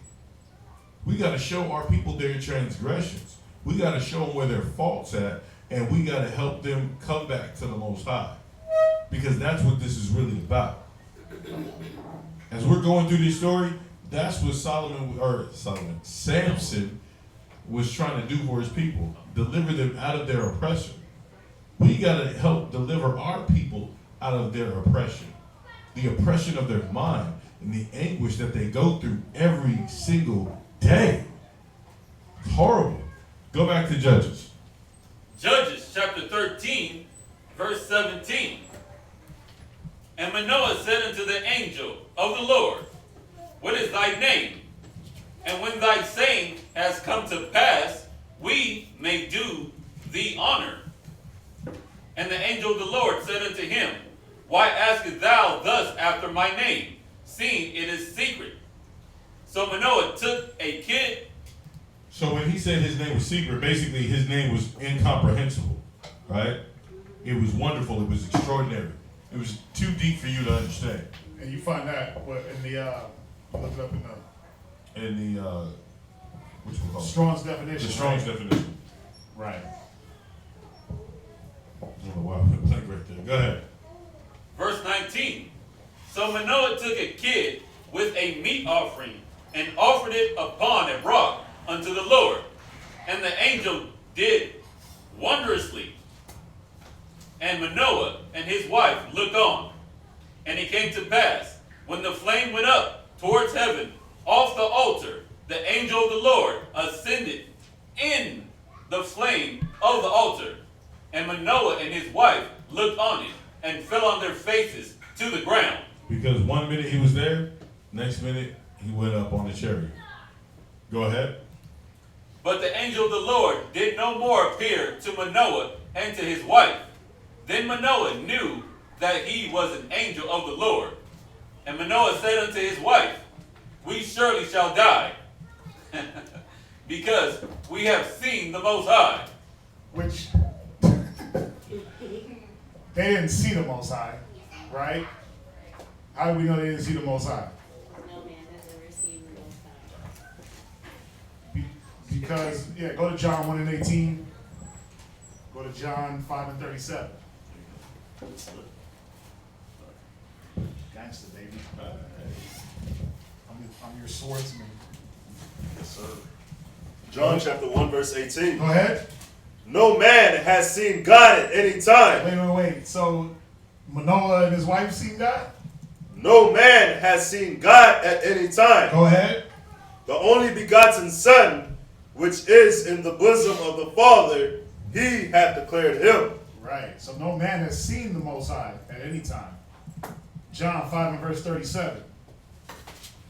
St. John chapter 5, verse 37. Go ahead. And the Father himself, which has sent me, hath borne witness of me. Read. Ye have neither heard his voice at any time. This was Yahweh Shai. So he's telling you, like, listen, in all those times he's telling us in all the times when Moses and all the prophets and burning bush and all these different things, he said what? Ye have neither heard his voice at any time, Wasn't the Most High's voice. Go ahead. nor seen his shape. Nor seen his shape. So they didn't see the Most High when he said, "We shall surely die because we've seen God." They didn't see. They seen that. They seen that power. They seen the majesty, or excuse me, part of the majesty of the Most High, but they didn't see the Most High himself. They seen, and we know that because it tells us that it was an angel. It was an angel, and he came as a boy or as a handsome man, right? Right. So, you know, just giving you those two scriptures. Just giving you those. Go to Ecclesiastes. Go to Ecclesiastes in the Apocrypha. You can add this. You know, this goes right along with that. I'm not gonna go into that. It's a whole different topic. Go to Ecclesiastes 43 and verse 31 in the Apocrypha. Ecclesiastes 43 and verse 31. Ecclesiastes chapter 43, verse 31. Go ahead. Who has seen him, that he might tell us? Yeah, who has seen the Most High that he might tell us? It's a question. Go ahead. And who can magnify him as he is? Yeah, it's another question. Who has seen the Most High? No one. Just like John 1 and 18 and John 5 and 37 tell us no one has seen the Most High. You haven't even heard his voice. Moses didn't hear the Most High's voice. At no time ever did the Most High God himself, the almighty power, come to any man or come to Moses or come to Mary or come to Manoah or any Elizabeth, anyone. Right? Y'all understand that, right? Con. Where we at? Just want to throw those little tidbits. Judges chapter 13 and verse 23. Go ahead. But his wife said unto him, if the Lord were pleased to kill us, he would not have received a burnt offering and a meat offering at our hands. Right. Neither. The Most High is not going to just tell you, you guys are going to have a baby, but I'm going to kill you. You're going to sacrifice to him. You're going to make a sacrifice to me, and you're going to watch it. You're going to watch it burn, and now I'm going to kill you. Right? She's trying to bring him down to earth real quick. Go ahead.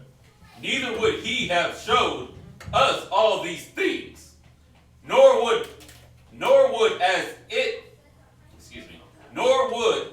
at this time have told us such things as these. And the woman bare a son, and called his name Samson. She called his name what? Samson. In Hebrew, it's Shamshawan. Right?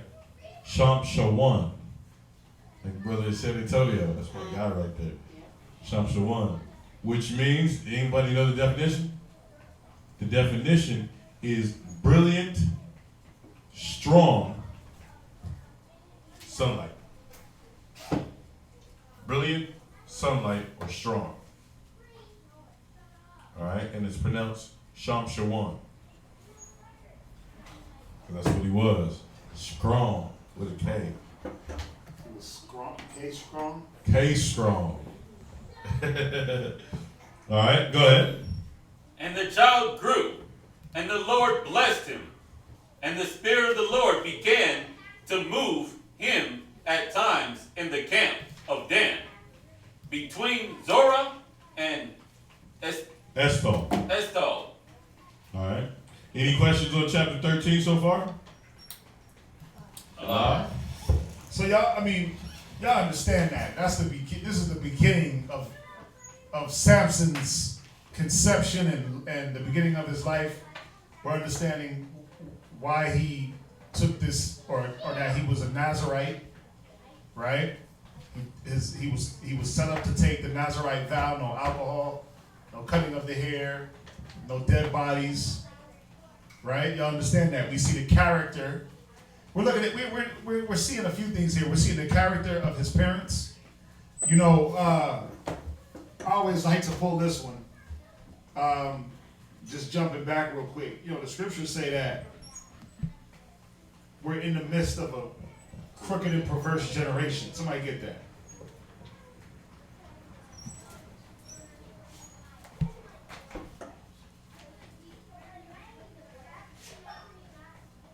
And, you know, the thing with that is, what is it? Philippians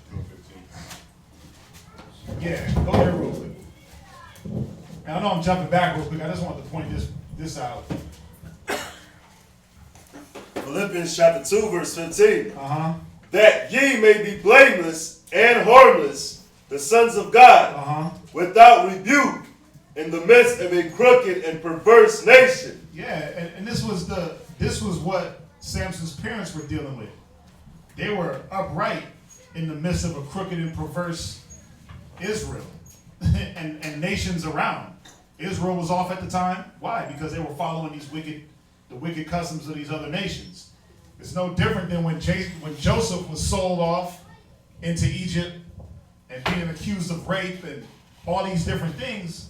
The point that I'm trying to make is that even you deal with Job, right? And Job was going through all his chastisements from the Most High. What was the one thing they always held? Integrity. Integrity. They held their integrity. They kept their virtue. They didn't let the circumstance of what they're going through or what other people were doing, they didn't let that determine what they were going to do. Like the scriptures say, let every man be convinced in their own mind. Right? They were convinced that, okay, we got to live the right way. We know what's going on out here. We know there's wickedness. But now, how does it apply to us? We're in the midst of a crooked and perverse world. A world full of these generations of just wicked nations. And our own nation, wicked as hell.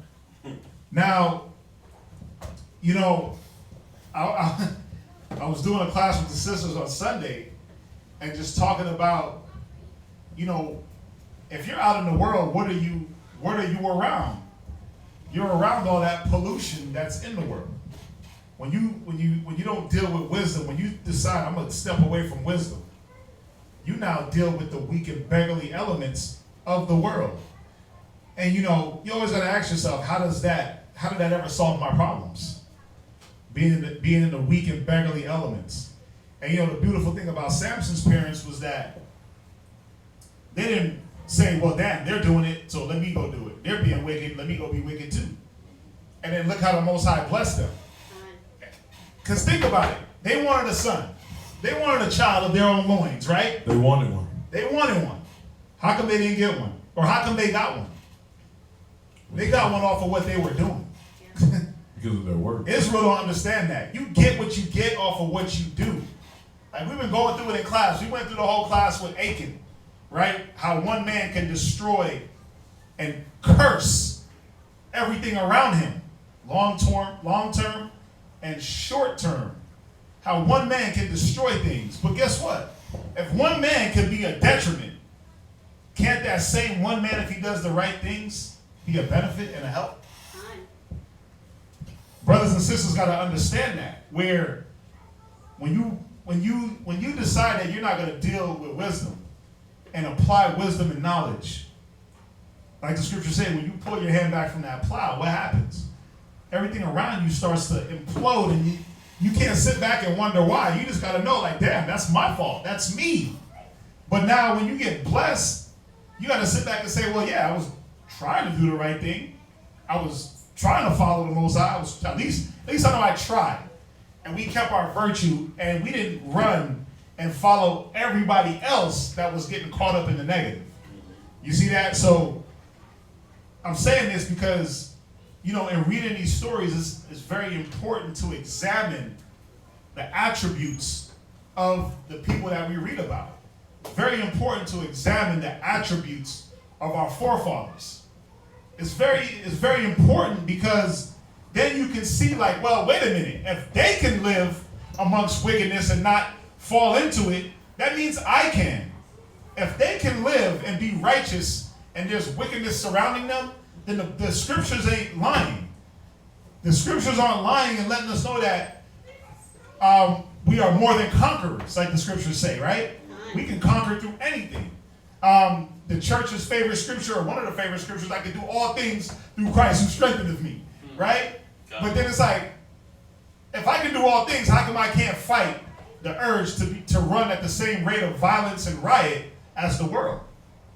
How come I can't fight the urge to not be back with the world? You see that? So, or do the negative that the world does. If I can do all things through Christ that strengthens me, is that situational?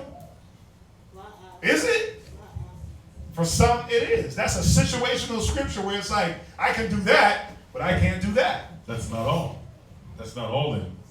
That's not all things. They should have said, I can do some things through Christ. I can do what I feel like. Well, no, but that's what it is, though. I can do what I feel like doing through Christ, who strengthens me, if it feels good to my flesh, and if it appeases my spirit. What book is that in? Well, that's book of I don't know what book that's in. Exactly. Because a lot of people, brothers and sisters, write their own book and establish their own scriptures. And I know. what book is that? It's the book of the unwise. Oh, there it is. The book, Book of the Unwise, chapter 1 and 1. Yeah. Chapter Right? 1, verse 1. Yeah. But it's real. I mean, it's real. It's important to look at the character and the virtue and the, just the standard of the forefathers that carried the torch. Right. Very important. Because then you can sit back and look and be like, damn, they did it. There's no excuse. That's why it's called the Book of Remembrance. Because it's there for us to remember and to follow, to look at. What's up? And those spirits are with us today. Con. Those spirits are amongst us today as examples. Just like they were examples to the Israelites back in their time. Those same spirits are right here amongst us. Shamshawan is Come. right here Con. amongst us. Con. The wives that were married to these men. There's faithful, righteous, virtuous women that are right next to their men, being that example to show these other women that don't know what to do. Right. I totally concur with that. The brother kept quoting it, so I had to pull it. Proverbs chapter 16 and verse 7. What was I quoting there, young gentlemen, fine gentlemen? The scripture was Proverbs chapter 16, verse 7, sir. This guy with his voices. Proverbs chapter 16, verse 7. I concur, sir. When a man's ways please the Lord. Stop. Read that part again. When a man's ways I need you to stress on that P word. please. Say it again. Please. Okay, go ahead. The Lord. So I looked up the definition of please because, that's a simple word we always take for granted. All right? I'm a word looker upper. So the word please means to prefer, to have satisfaction in. So when you're saying, when it says, when a man's ways please the Most High, that means you yourself took in consideration and you satisfied that. That gratified you over what you feel you should do. That means what that book says took precedence over how you felt, how you thought, and how you wanted to do. You know what? I'm thinking there's two options, my way or that way. You know what? I like that way better. I'm going to do that. That's what please means. That's what's pleasing in the eyes of the Most High. It said to prefer, to satisfy, to the satisfaction in action, to like, to choose. Right? It says to condescend, to execute, agreeable, sensation, or emotions. That means you have pleasure in doing it. It's not burdensome. It's like what we were talking about last night. You're not doing it grudgingly. You're doing it because you're doing it with a joyfulness. It makes you happy. That way, it makes you happy to do the right thing, to do what the Most High wants you to do. You're happy in doing that job, in doing that office. So when a man's ways please the Most High, what happens? Read. He maketh even his enemies. But who are your enemies? Anybody know? Anyone that's an enemy? Anybody that's not doing his work. Those of your own household. Matthew chapter 10. But I like how it says, even your enemies. So that means something else and your enemies. It says, right. Even your enemies will be at peace. So that means not only will regular people be at peace with you, not only will good come to you, right, but even your enemies, the people that wish you harm, will be at peace. Will be at peace with you. Yeah. Right. So when a man's ways don't please the Most High, your enemies be at war, and the things around you that were being held up by your good works or by your pleasing of the Most High, they now start to crumble. You see, we gotta always see there's a flip side to the scriptures, man. There's a back and a forth. There's a yin and a yang. There's a duality to the Bible where you do what you gotta do, the Most High will give you what you want. Most High didn't just give Manoah Samson just because he felt like it. He was a good man. It said they were virtuous, and we know when you read in that first. Wait a minute. So I can't just be a Hebrew Israelite of the tribe of Judah, and the Most High just automatically bless me? Nah, you got to be doing something. I got to be doing something. You got to uphold that law. I can't just be an Issacharite woman, born of the tribe of Issachar. No, you got to uphold that law. That's why Judges chapter 13 and verse 1. This is very key. And the children of Israel did evil again in the sight of the Lord. And the Lord delivered them into the hands of the Philistines 40 years. You see that? And there was a certain man of Zorah. You see that? There was a certain man. He was different. Certain. It's very important that, when we pick up on these keys. Well, what made him different? What was the point? The point was Israel was still in captivity. Right. They were still doing evil, but there was still righteousness in Israel. So during his captivity, during him being enslaved, he didn't follow monkey see, monkey do. No, he didn't run to go seek and build with the Philistines or uphold the Philistines' law. He didn't let the Philistines indoctrinate him, change his mind about the Most High. He kept the Most High first. Because that's what they were doing at that time. There was a scripture Just in case anybody thought it was different. Judges chapter 10 and verse 6. There was a scripture that Kazaki hit me with today. Go ahead. I gotta find it because it's we were having this conversation. Catastrophic. Oh my God. Go ahead. Judges chapter 10 and verse 6. Because this is going off of what you said, because this was a distinguished man that's in the midst of a crooked and perverse generation during that time. Right? Go ahead. And the children of Israel did evil again in the sight of the Lord. Go ahead. And served Balaam and Ashtaroth. And the gods of Syria, and the gods of Zidon, and the gods of Moab. So you got Israel being in captivity under all these different nations, and what are they doing? Stockholm syndrome, Uncle Tom stuff, left and right. Where are you at? Judges chapter 10 and verse 6. No, this is like solely how you just pay them. Go ahead. Brought that up. Go ahead. Read it from the top. God. And the children of Israel did evil again in the sight of the Lord, and served Balaam and Ashtaroth, and the gods of Syria. The gods of who? Syria. Yeah, not the gods of the most, not the God and the one true power, the Most High. Not the one true creator. And that's the problem, man. We're so quick. We're so quick to run to everything else and think that we act like these other gods conceived us, made us, and then now we have to bow to them. That's the problem with Israel. That's the problem with us back then. That's the problem with us now. And I always say, you can't be mad You can't be mad when you don't get what you want out of this life. You can't be upset when the chastisement not only hits you, but it hits your family and the people around you. You can't be mad at it because it's right there as examples. That story of Achan, that right there. So you're telling me what I do affects my family? Of course. In the truth and out of the truth? In and out. Damn. In and out. So, and I don't want to harp on that all day, but just looking at the character and virtue of Samson's parents, and even how Samson came about, it was because of his parents' faithfulness to the Most High. It was because of their righteousness that they were chosen to bring forth Samson.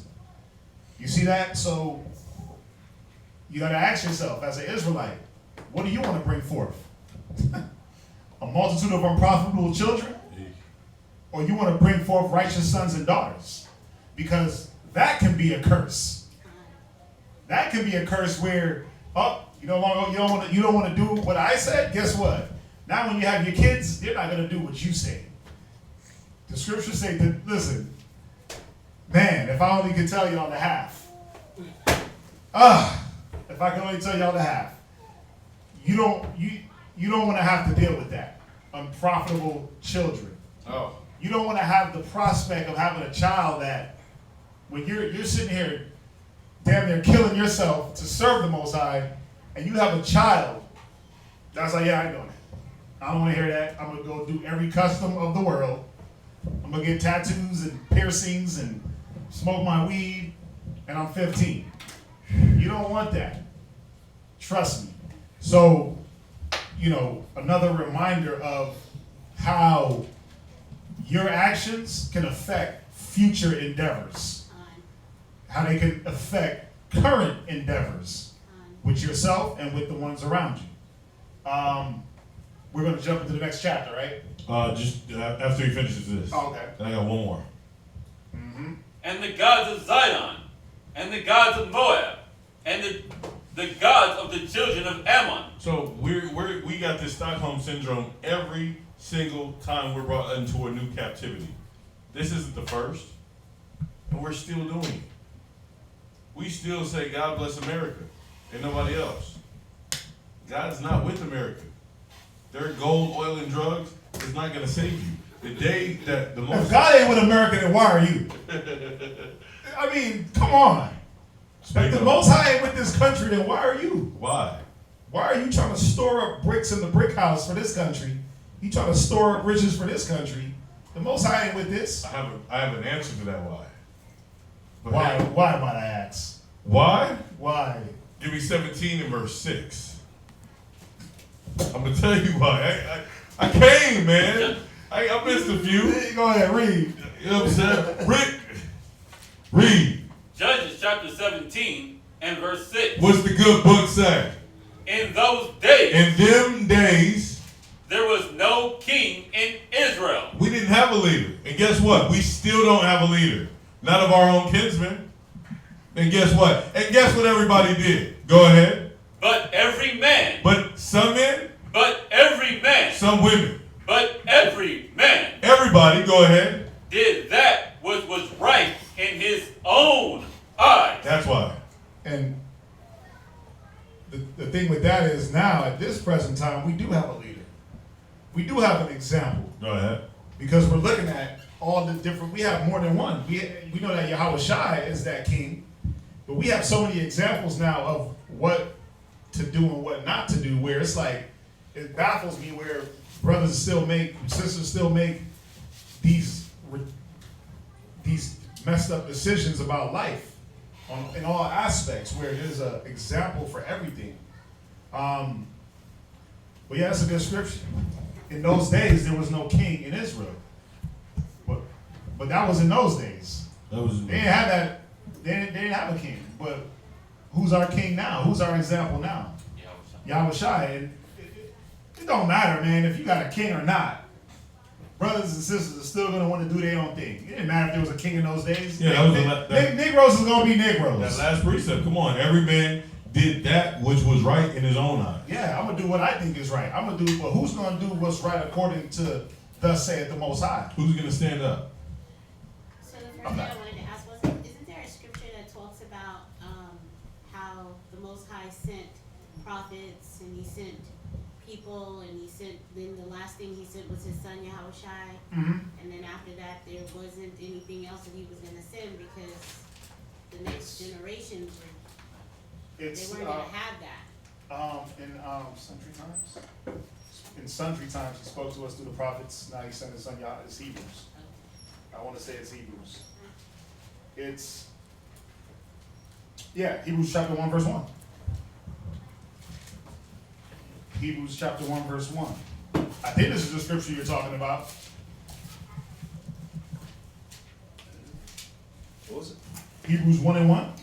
Hebrews chapter 1, verse 1. Uh-huh. God, who at sundry times and in diverse manners spake in times past unto the fathers by the prophets, Right? hath in these last days spoken unto us by his Son. Right. Is that the one you're talking about? Or there's another one? I mean, I'm sure there's another one. I'm sure there's another one. That's the one that pops in, that's the one that comes to mind though. But say it again, what you were saying. Just that now it's like there's no reason for the Most High to keep sending us the, you know, like he did back then. He sent the angels, he sent to speak to those that he was trying to use. Right. And then of course then he sent prophets to get Israel to turn themselves away from doing what they wanted to do. Right. And then the last one he sent was Yahushai. Right. To kind of like catch your snap, people. This is, you can't keep doing this. This is the last thing I'm sending you. Right. Which is my son. And like now, we don't have any of that. We have the scriptures. Right. Yeah, we have the comforter. Yeah, and the spirits are still here, but that's all we have.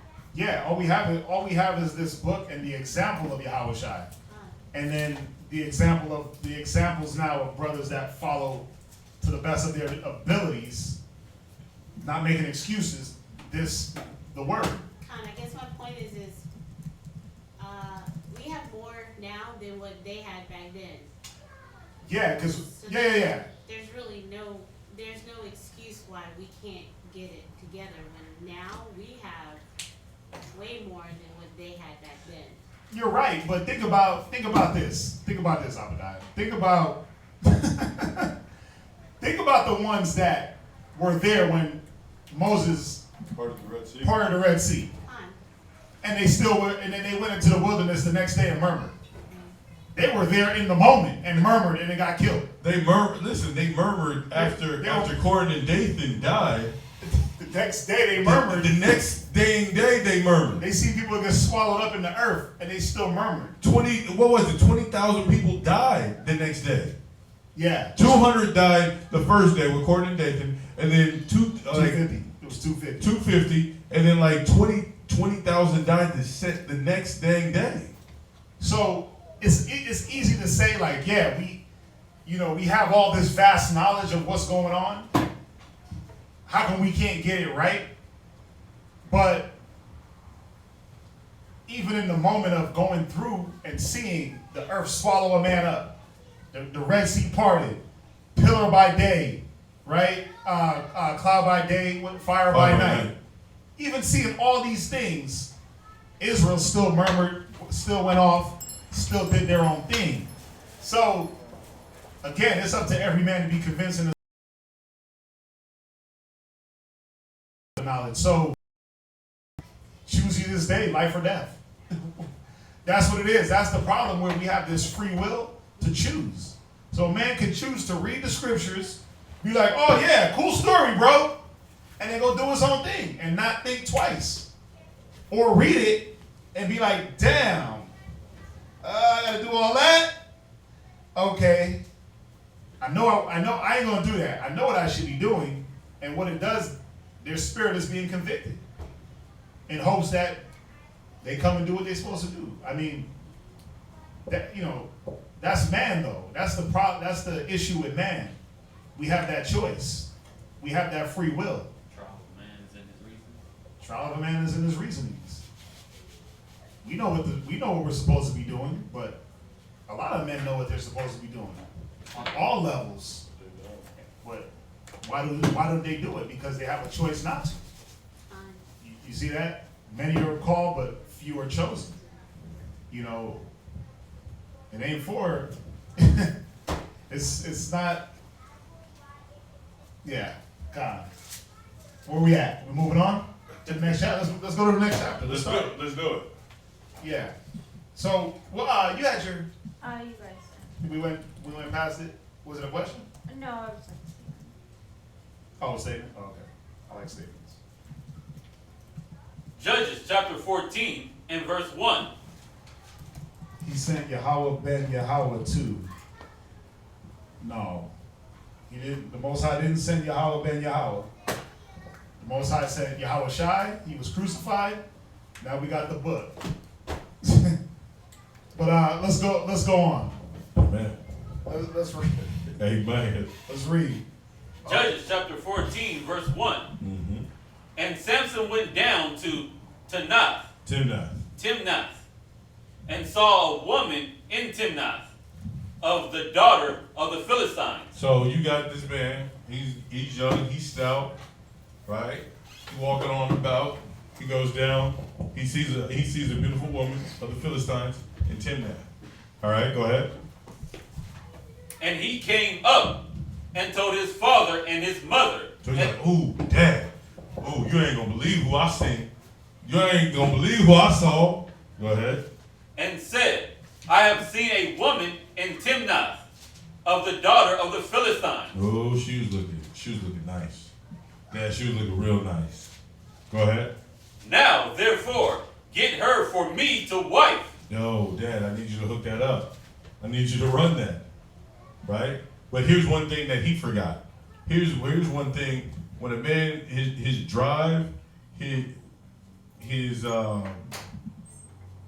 zeal for what he wants, the desire of his eye, he forgets a couple of things. When a person is driven by their flesh, they forget a few things, right? Something simple. 1 Corinthians chapter 10 and verse 23. 1 Corinthians chapter 10, verse 23. Go ahead. All things are lawful for me. Certain things. It's nothing wrong with getting a woman. There's nothing wrong with getting a husband, right? Con? Done. Right. But, go ahead. But all things are not expedient. But it's not always crucial that I get that woman at that moment. It's not really crucial that I get that man at that moment. I barely know how to wipe my own behind. I get mixed up from wiping front to back or back to front or left and right. How can I take care of myself? I barely know how to take care of myself. How can I be responsible for this other individual? I hope nobody ain't going left or right. Terrible. Right? Fine. I can barely get the eye crumbs and eye boogers out of my own eyes. Yeah. Read. All things are lawful for me. It's okay. Like I said, the scripture's saying it's not saying that you can't have a woman. It's not saying that you can't have a man. Right? Go ahead. But all things edify not. But what's the purpose behind me trying to pursue that? Am I wanting that woman because I'm burning right now? Am I just driven by my little man downstairs? Am I just driven by that heat that's burning in my pants? You gotta understand these certain avenues of why he wanted this woman. Go from there. Ecclesiastes in the Apocrypha, chapter 25 and verse 21. Ecclesiastes chapter 25 and verse 21. Read that. Stumble not at the beauty of a woman. This is what everybody falls victim to. You see that girl right there? Read it again. Stumble not at the beauty of a woman. Man, look at how long her hair is flowing. Read it again. Stumble not at the beauty of a woman. Yo, she works out, homie. Stumble not at the beauty of a woman. That sister right there, she look righteous. Stumble not at the beauty of a woman. You're not talking about nothing but how to get in those drawers. That's all it is. At the end of the day, you're thinking about, dang, what she look like in my bed? What's he look like in my bed? The scriptures tell you right here, stumble not at the beauty of a woman. That's the first mistake we all make. We all fall victim to. And guess what? Samson did it. That's what we do.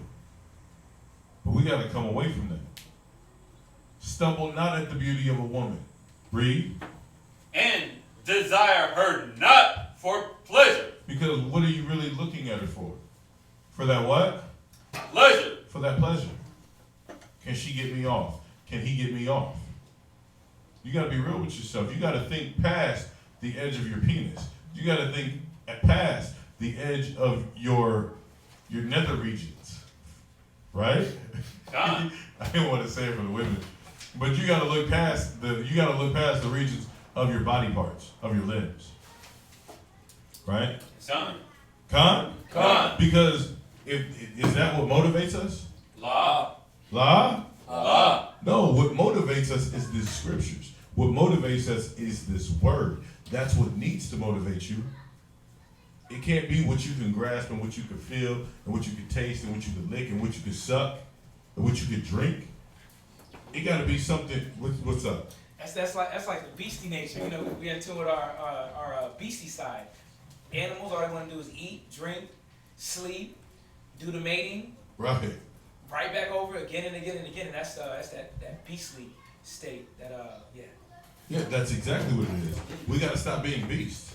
Con. David said, I was as a beast before thee. Before what? Before I got this word, before I got the understanding of what the hell a beast was. What's going to separate you? Again, back to the previous scripture, the first scripture. Who's going to stand up for the against the evildoers and the people who work iniquity? It can't be an animal because that's what they're teaching you. They keep you locked in that zone of being a beast, walking around sniffing every butt and smoking everything and drinking everything. And it keeps you in that repeated cycle. It keeps you in that insanity. So we can't desire a woman for her beauty. Why? Because ultimately we're trying to get her in the bed. We're trying to get the draws. It can't be always trying to get a woman about some draws or trying to get a man with the draws. We got to look past. It's the abs and jawbone. The jawline, the chiseled jawline, right? Oh, that's the new thing. That's the new thing, I think. Yeah. Huh? It's arms. The arms. How big their arms is. Right. It's chest and muscle. No, we gotta get past all that. His dreads. His dreads and muscles. No, we gotta get past all that in all actuality. You can't desire, the scripture says not to desire a woman for her beauty, right? And for the women, you can't desire a man because of his dreads and muscles and whatever y'all desire a man for. Right? What's up? You good? Tobit chapter 8, verse 7. And this is just on the counter piece. We said we can't be the beastly state, not trying to, go after our sensual side, the lustful side. Mm-hmm. And what I like about this scripture, because Tobit was like, I don't take, this individual as that way, my sister in Christ. But yeah. Go ahead, read it. Tobit chapter 8, verse 7. And now, O Lord, I take not my sister for lust. I take not this my sister for lust. Go ahead. But uprightly. Yeah, but it's not out of. Got a lot of brothers that do that. They take women out of lust, and then what happens, or they move out of lust, and then what happens is 4 months later, it's like, yeah, she's wicked. I don't want to be with her. It ain't working out. It's like, but you didn't even get to know her. Right. You didn't take her up. You didn't deal with her uprightly. You see that? You didn't deal with her the way the scriptures say deal. You just went in there with your beast mode and didn't get a chance to know this lady, woman. Same thing with, you got some sisters like that. Like they deal with a man, they know that if they deal with a man, that's their husband. And it's like, no, I don't want to be with him because he does this, that, and that. It's like, you didn't get a chance to know him. You took him out of lust. Because he had long dreads, muscles, he had abs, he had the 8-pack. He had 8-pack abs and 36-inch guns. Right? You looking at all the wrong things. His car, you get with men for their car. Chicks do that. Because he got rims and he got sound system in his car. He got a 1970s hoopty. The rims is worth more than the entire car.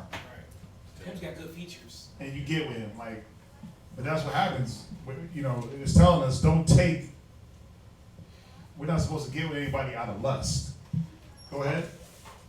Therefore, mercifully ordain that we may become aged together. Yeah, see, if it's of the Most High, you're gonna live out your life together and you're gonna become aged together. You see them couples that they like 90, they've been married for 80 years, right? I'm not saying this always with the Most High, but the Most High kept that together. They figured out something to say, damn, we ain't gonna split.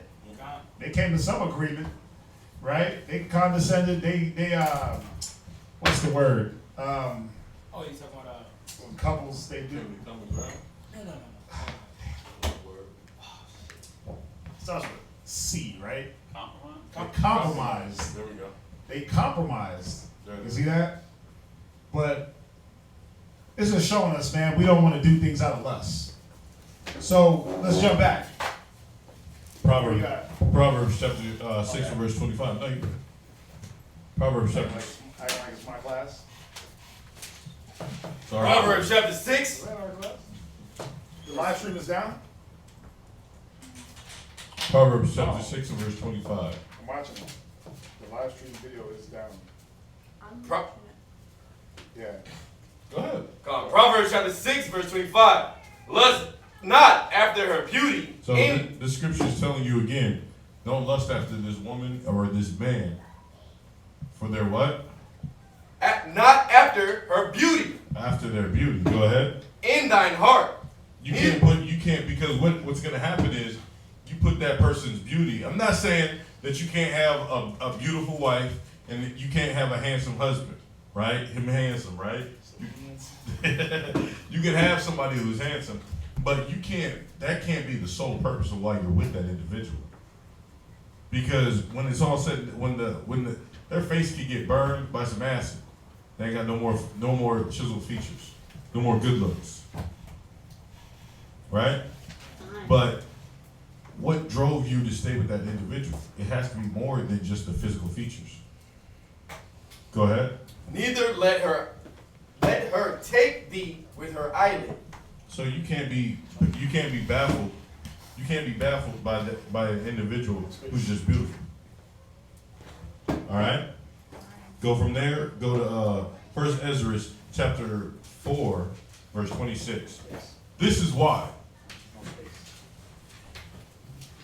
1 Ezra chapter 4 and verse 36. No, 26. 26. 1 Ezra chapter 4, verse 26. 1 Ezra chapter 4. Excuse me, I'm in second Ezra. 1 Ezra chapter 4, verse 26. Yeah, many there be that have run out of their wits for women. Because when you just stumble at the beauty of a woman, what are you doing? Running out of their wits. Because you're running out of your mind. You're trying to do any and everything just to get that piece of butt. That's what you're doing. Read. For women, and become servants for their sakes. And now you just dumbed yourself down, and now you just became a yes man. Now this man's using you wickedly and got you doing tricks, going through hoops, just so you can get some of that man. That's horrible. We can't be like that. That's why the scriptures is warning us not to be baffled and not to draw to the beauty of a woman, because it's caused great men to fall. We're going to touch on that because it brought down great men of great stature down because they didn't uphold this one little precept, not to stumble at the beauty of a woman. God. Go ahead. Many also have perished. So many men have what? Have perished. Many men and women have lost their lives. For what? For being a beast. For being a four-legged animal. Read. Have erred. They erred. They made mistakes. They screw everything up. Go ahead. And sin. And they what? Sin. They broke the laws. They went against the commandments. They started going into adultery, idolatry, fornication, right? Started having orgies and all kinds of weird stuff. Why? Because my beautiful girl said, listen, can we add Becky into it too? It says it causes you to sin. Now it says, what was the first verse? The first precept? It says, many have perished. Right? Now you don't even know because that person has a beautiful body and you slept with that person. Now you got simple purple gonorrhea. Now you got the clap. You got the package that keeps on giving. You got blue waffles. Yeah. You remember the blue waffles? Yeah. That's a very disturbing picture. You ever seen it? No? Oh yeah. It's horrible. But you got that now. Why? Because you stumbled at the beauty of a woman. Because you stumbled at the beauty of a man. Instead of listening to what the word said. That's always been Israel's downfall. And that's what we continue to do. Right? God. We got to stop that. Go back to Judges. Where you at? Judges chapter 14 and verse 3. Judges chapter 14 and verse 3.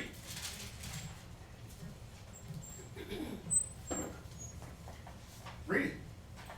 Then his father and his mother said unto him, is there never a woman among the daughters of thy brethren, or among all thy people, that thou goest to take a woman of the uncircumcised Philistines? Why were they saying that? Why were they like, nah, bro, you can't have the Philistine. Go get you an Israelite. Because that's who was afflicting. That's who he was supposed to go against. Well, Khan, that's one, but He was allowed to deal with, hold on, what was the question again? why were they telling him not to get a Philistine, but to get an Israelite? To keep the lineage, to keep the. It was the law. God, It was the law. to keep them undefiled. Yeah. But we weren't supposed to deal with the nations. So you got to see his parents. They were like upstanding citizens. They were like, nah, bro. We're going to get you an Israelite. We're going to get you. It's like it's like those black dudes when they brought home a white girl to their mom and it was like, no, what was the saying? If she can't use your comb, don't bring her home. Ooh. I like that one. You ever heard that one? If she can't use your comb, don't bring her home. Oh, that's a good one. You got a lot of bros that Yeah, they would date white chicks and their mom's like, nah, you ain't dating. Hell nah, you better not bring no white girl home. Right? But read verse 3 again. Verse 3. Then his father and mother said unto him, is there never a woman among the daughters of thy brethren? Is there no woman amongst the daughters of thy brethren? Now, because I've been seeing this a lot lately online, like, and sometimes I wonder if people don't know how to read. Go to Tobit, real quick, chapter 4 and verse 12. Tobit. Right? So he said, so the father and his mother said, is there never a woman among the daughters of thy what? Of thy brethren? So when it says thy brethren, what is it saying? Does it mean just his tribe? Does it mean, is there just some daughters amongst the tribe of Dan? La. What is it saying? Thy brethren meaning what? 12 tribes of Israel. Amongst the 12 tribes, right? Because was it just Dan in captivity? La. La'ah, right? Because I got brothers online talking about, oh, you can't marry, it's wicked to marry outside of your tribe. First of all, but those same brothers don't even believe in the 12 tribe chart. Gone. So it's like, what are you talking about, you buffoon? You don't even believe in the chart, but it's wicked to marry outside of your tribe? What are you talking about? So right here, I like the scripture. It says, read it again. Then his father and his mother said unto him, Uh-huh. Is there never a woman among the daughters of thy brethren? Read. Or among all my people? Wait, only among Dan. Among my people. Dan only? Among all my people. But we're Danites, son. Don't bring Judah home. Among all my people. Right. They were letting them know, like, listen, you can marry amongst your father's tribes or amongst all Israel. Right? Now let's go to Tobit.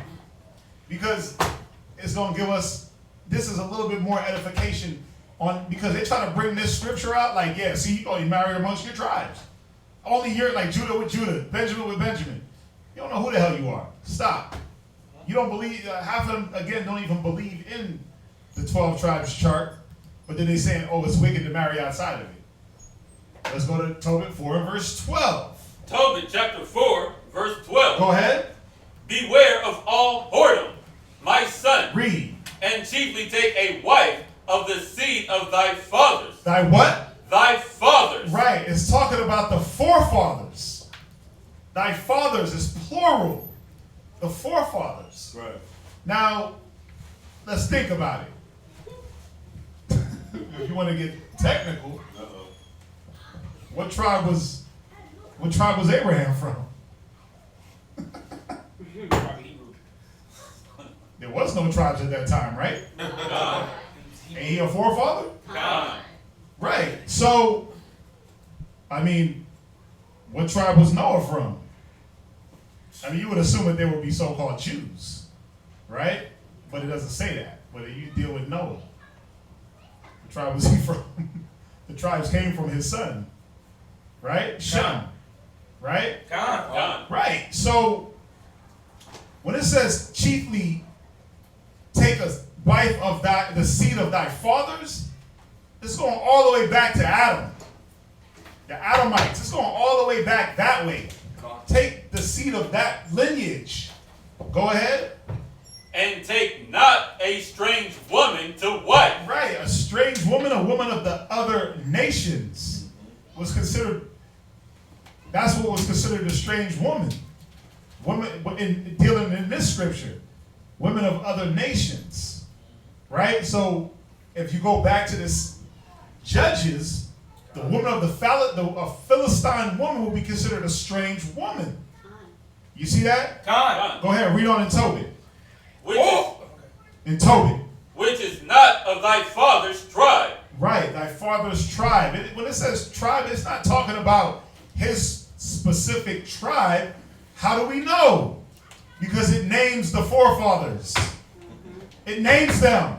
Again, what tribe was Noah from? What tribe was Abraham from? What tribe was Isaac from? What tribe was Jacob from? He made the tribes. God. He fathered the 12. God. So wouldn't it be asinine to think like he's just saying, yeah, you're going to marry within your tribe? Like, that don't make sense. It don't make sense if you can't tell me, well, what tribe was, that means everybody can only marry, if you can tell me exactly what tribe Jacob was from, then that means we could only marry from the tribe of Jacob, that Jacob was from, or Noah was from. If you look at this scripture and don't read it with any understanding. God. You see what I'm saying? God. Read on. For we are the children of the prophets. So, wait a minute. Were all the prophets of one tribe? Now we know the scriptures talk about one Job, right? God. One Job in the scriptures. What tribe was Job from? Issachar. Job was Issachar, right? Right. What was Ezekiel? Oh, Judah. Right? So we know that all the prophets were of the same tribe. God. But they were of the same lineage. God. They were of the same forefathers. Read. Noah. Noah. Name his tribe. Give me his tribe. What is it? Judah, Benjamin, Levi, Simeon. Which one? Go ahead. Abraham. Which one? Read. Isaac. Which one? Read. And Jacob. The tribes didn't come along until Jacob birthed them. Or he didn't birth them himself, obviously, but y'all know what I mean. Right. The tribes, the actual 12, didn't come along until Jacob, he's the father of them. So, when you pull this scripture and try to say, yeah, it's saying only marry within your tribe. No, that's not what it's saying. It's talking about the nation itself. When it's talking about tribe, when you define that word tribe, it's kindred. Another word for tribe is kindred. At one time, we were all one big-ass tribe. When we rolled up out of Egypt, what were we? We were the tribe of Israel. We were just Hebrews, right? God. We were Israel. That's what we were. Well, no, Moses. Hold on. Yeah, no, we had tribes, excuse me. Because Moses was a Levite. No. Rescind that statement. Moses was a Levite. What you said, right? I got hype, son. Oh, that's true because You said tribe of Israel. Well, we Nation. were the nation of Israel, but we had tribes because Moses was a Levite. I jumped ahead in Genesis real far. Bring it down. That's where Right. we became a nation. Right. But and I get mad at this because I got people sending me scriptures and look at this and what about that? I'm like, all you got to do is read it and define the words in there and it'll tell you what the hell it's talking about. But then you got idiots and dummies like, well, just to be safe, just marry only people in your tribe. Just to be safe. Just to be safe? So you mean to tell me I can't deal with no other Israelite? I gotta just be with a Benjamite? Where you say that at? It don't, but they try to use this scripture to justify it. Okay. But you can't use this scripture because you can't tell me what tribe Noah's in. And even if it did say that, we don't know. Fully, to the extent. To the extent. Right.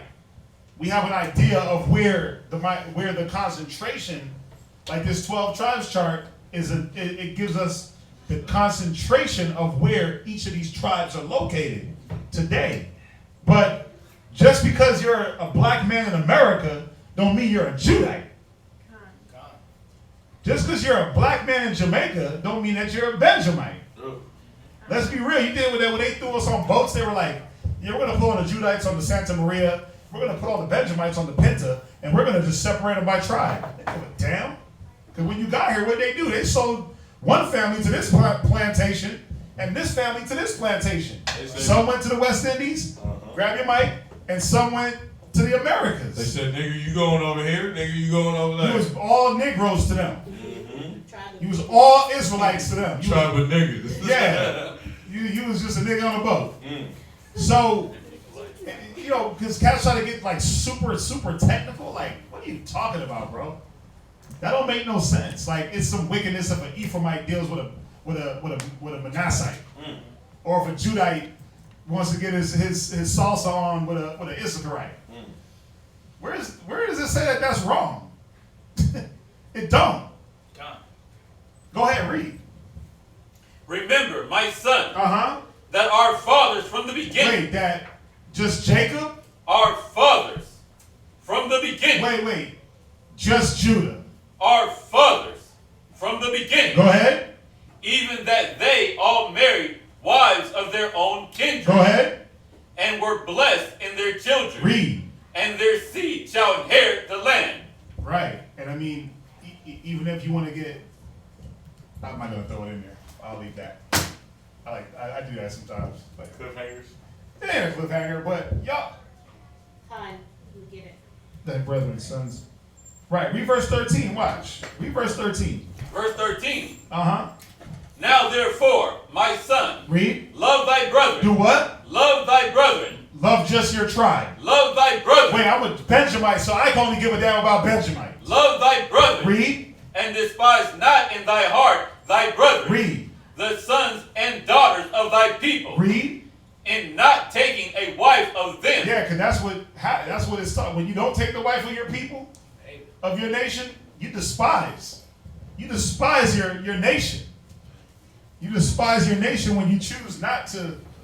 So this is for all you brothers online, sisters online, misinformed, talking about I'm about to go get me a heathen husband or a heathen wife. I know nobody online that we're watching or that's watching us is on that. But there are people online, and there are people out in the streets on Facebook, madness, talking about it's okay to go marry the nations. The scriptures right here tell us when you do that, you're despising your own brethren. When you go out knowing that you're an Israelite and go out and say, I'm going to go get me an Edomite husband or an Edomite wife. Why? Because they're so submissive. I just can't deal with Judah women, man, because, you know, they don't listen. Okay, kind. Well, go get you a woman in the tribes that do listen. Because you might go get you an Issacharite that listens, but guess what? She might do some other things wrong. Either way, there's going to be something in the tribe that you got to deal with. But it's not cause and justification for you to run and go get another nation. Now, we're going to understand that in the Samson story, there was a cause for him going after this Philistine. Reason and cause. There was a reason. Just like how Moses had a wife of, two wives of other nations. Just how the 12 tribes all came of Ethiopia. Well, not all came, but some of the 12 tribes came of handmaiden Hamites, heathen women, heathenistic, because the Most High set it up like that. Right? Finish that up. For in thy pride is destruction and much trouble, and in lewdness is decay and great want. For lewdness is the mother of famine. Right. So now let's jump back. Let's jump back to verse chapter 3. 6, 14, and verse 3. I did? No, we're back in verse 3. No, you No. good. No, where were we at? We're at verse 3. We're good. Okay, go ahead.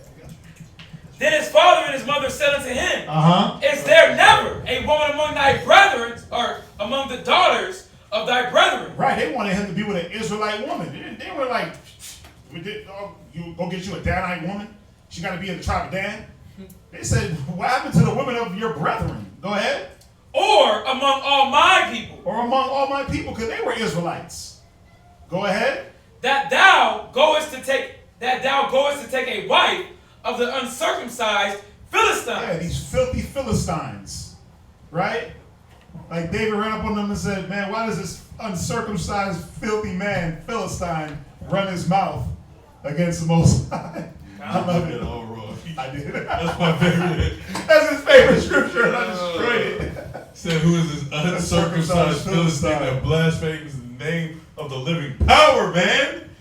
Anyway, go ahead. I'm sorry. Go ahead. And Samson said unto his father, Get her for me, for she pleases me well. See, after you read that whole scripture, read that last precept. So you got your father, you got your elder, you got your teacher telling you the wise thing to do, right? Con. But it's in one ear and out the other. Read. And Samson said unto his father, So he was like, okay, yeah. But what did he say? Get her for me. Okay, God, I understand, but Dad, could you still hook her up for me? Like, really? But that's the problem what Israel does. You got brothers and sisters that get taught, they get told, they get counseled, they get the advice, but it's in one ear and out the other. Con. They do the chicken head, the nod with the con, right? Buck, yeah? Cool story, bro. But I want to do what I was gonna do.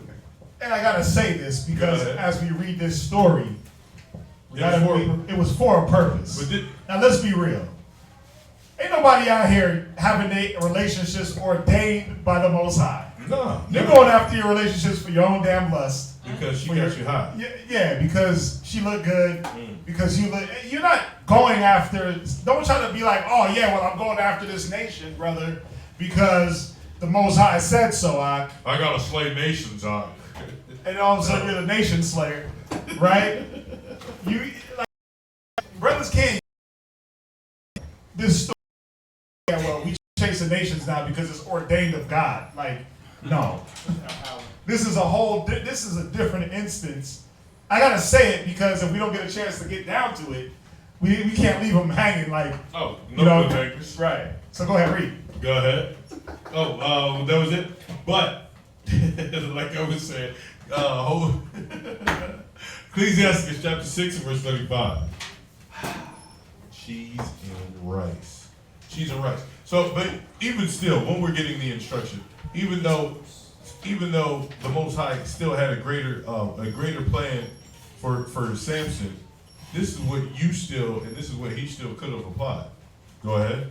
Ecclesiasticus chapter 6 and verse 35. Because this is quoted to us, the men inside in this camp, and this got to be of your vernacular. This got to be. You should make a life-size poster of it, and put it in a frame, and put it on your wall in your house. Put it on the post of your door. This should be something on the back of the wall in your bathroom when you're sitting down on the toilet. This is what you should be looking at. Go ahead. Be willing to hear every godly discourse. Some? Every godly discourse. What you feel? Every godly discourse. You got to be willing to hear every godly discourse. That means to the law and to the testimony. Go ahead. And let not the parables of understanding escape thee. That means you're not standing there jappa jawing. You're not standing there breathing through your mouth like, what's you say? No, you're actually paying attention to what your elder is saying. In this case, what your father is saying. In this day in society, what the brothers on teaching the Hebrew Israelites are saying. You got to wake the hell up. Don't miss the discourse of what they're talking about. Go ahead. And if thou seest a man of understanding, and if you see a person of understanding, get thee betimes unto him. Just run from him? Get thee betimes unto him. Wait, avoid him. Get thee betimes unto him. Yeah, I ain't trying to hear that. Get thee betimes unto him. And that's what you're supposed to do. Proverbs chapter 2 and verse 1. Proverbs chapter 2 and verse 1. Go ahead. My son, if thou will receive my words. If you will receive these words, what words? The godly discourse, the godly words. Go ahead. And hide my commandments with thee. And keep that buried in you. Let that be on that. Let that be that thing that you're chewing on all the time. Instead of trying to chew up and spit out something negative, let that be in your vocabulary when you speak. Go ahead. So that thou incline thy ear unto wisdom. So you can incline your ear unto wisdom, something that's going to profit you, something that's going to change your life, something that is going to save your life. Come on. Go ahead. And apply thy heart to understanding. But you have to what? Apply thy heart to understanding. The only way you're going to get the understanding is by sticking around and asking more questions. What did you mean by that? What did you mean by not to get a woman of another nation, sir? What did you mean I should stick to my own kindred, sir? What do you mean I should be conducting myself in this fashion, sir? What do you mean my dress is too short, sir? What do you mean my pants are too tight, sir? I got the moose knuckle. What do you mean I shouldn't be chasing the Jays? What do you mean I shouldn't just my job and my car should be my only dream? What do you mean by that? Give me some understanding. These are the things that when you actually think about that, when you actually pontificate in your mind on what advice is, what counsel is. Instruction is. Huh?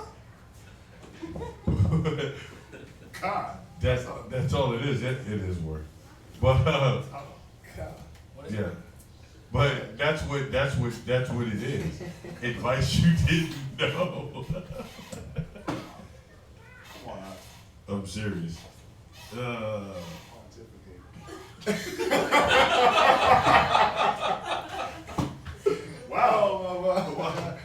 Actually a word. Oh, wow. Come on, let's go. God. I can't know no words. Immense vernacular. I can't know no words. Immense vernacular this guy has. I felt the spirit of Abadiah.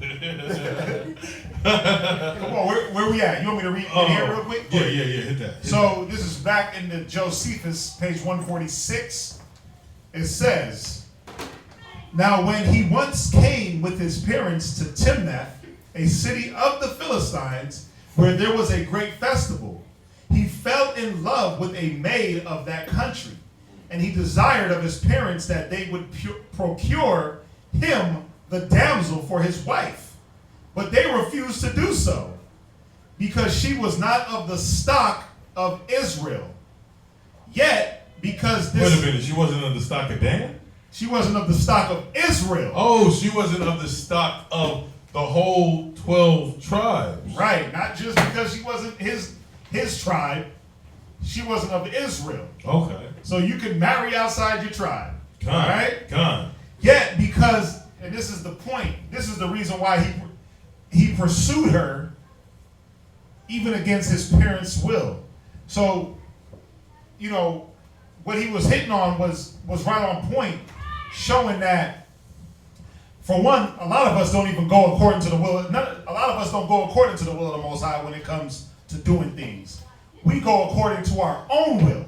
Right. When it comes to the pursuit of love, life, happiness, whatever it is that you pursue, you're pursuing it for your own will. Now, Samson pursued this Philistine woman not even for his own will. It's like the Most High hit him with that love at first sight demon, and he was like, I gotta have that. He said he went to a festival and fell in love with this chick. Right? But watch, it says, yet because this marriage was of God, who intended to convert it to the benefit of the Hebrews. Because we know that as we read the story, what Samson was made for a purpose. He wasn't just some strong-ass dude that had long hair and ate honey. That wasn't his purpose, right? That wasn't the purpose. The Most High. So we have to remember one thing. Everything around him revolved on that purpose. Everything. Now, what's our purpose? You ask. The scriptures say in Peter we're a nation of kings and priests, right? To who? Our people. To our people. So, brothers can't come with, well, yeah, I'm going to get this woman of a different nation because it's ordained of God. No, it's not. You're a nation of kings and priests for your people. For your people now and then the nations later. But the whole point is to get our people straight. To get our people right. So if you're going to deal with a woman, I'm saying this because brothers will read this story and be like, see, he went and did it. So did Moses, twice. That was because the Most High set that up. And as soon as it was talked against, what happened? Miriam, leprosy. You see that? So we got to understand the Most High does things for a reason. So I'm going to read on. Who intended to convert it to the benefit of the Hebrews. He overpersuaded them to procure her to be espoused to him. And as he was continually coming to her parents, I'm going to pause there. And then we're going to, so where we at? What do you, well, E. It's 10:01. So you want to pause right there? We can do that. We can pause. Well, just on that. Uh-huh. Because he pursued, he pursued, read that last He one. said he over persuaded them to procure her to be espoused to him. Isaiah chapter 55 and verse 8. So he was like, bruh, I need it in my life. I want it in my life. Get it? Gotta have it in my life. What you doing with it? Isaiah chapter 55 verse 8. I gotta stop teaching class with this guy because we have too much fun. Go ahead, read. Isaiah chapter 55 verse 8. Go ahead. For my thoughts are not your thoughts. This is what you gotta understand. Because what? My thoughts are not your thoughts. Your thoughts are not of the Most High's thoughts. Read. Neither are your ways. Are your ways. You can't comprehend what I'm laying down. You can't smell what I stepped in. Right? No, I'm serious. It's that deep. He said, when you read in the scriptures, he said, there is no God beside me. Who is my counselor? That's what the Most High, he's showboating. Right? God. He said, there's no God beside me. When I wax my glittering sword, who's going to stop me?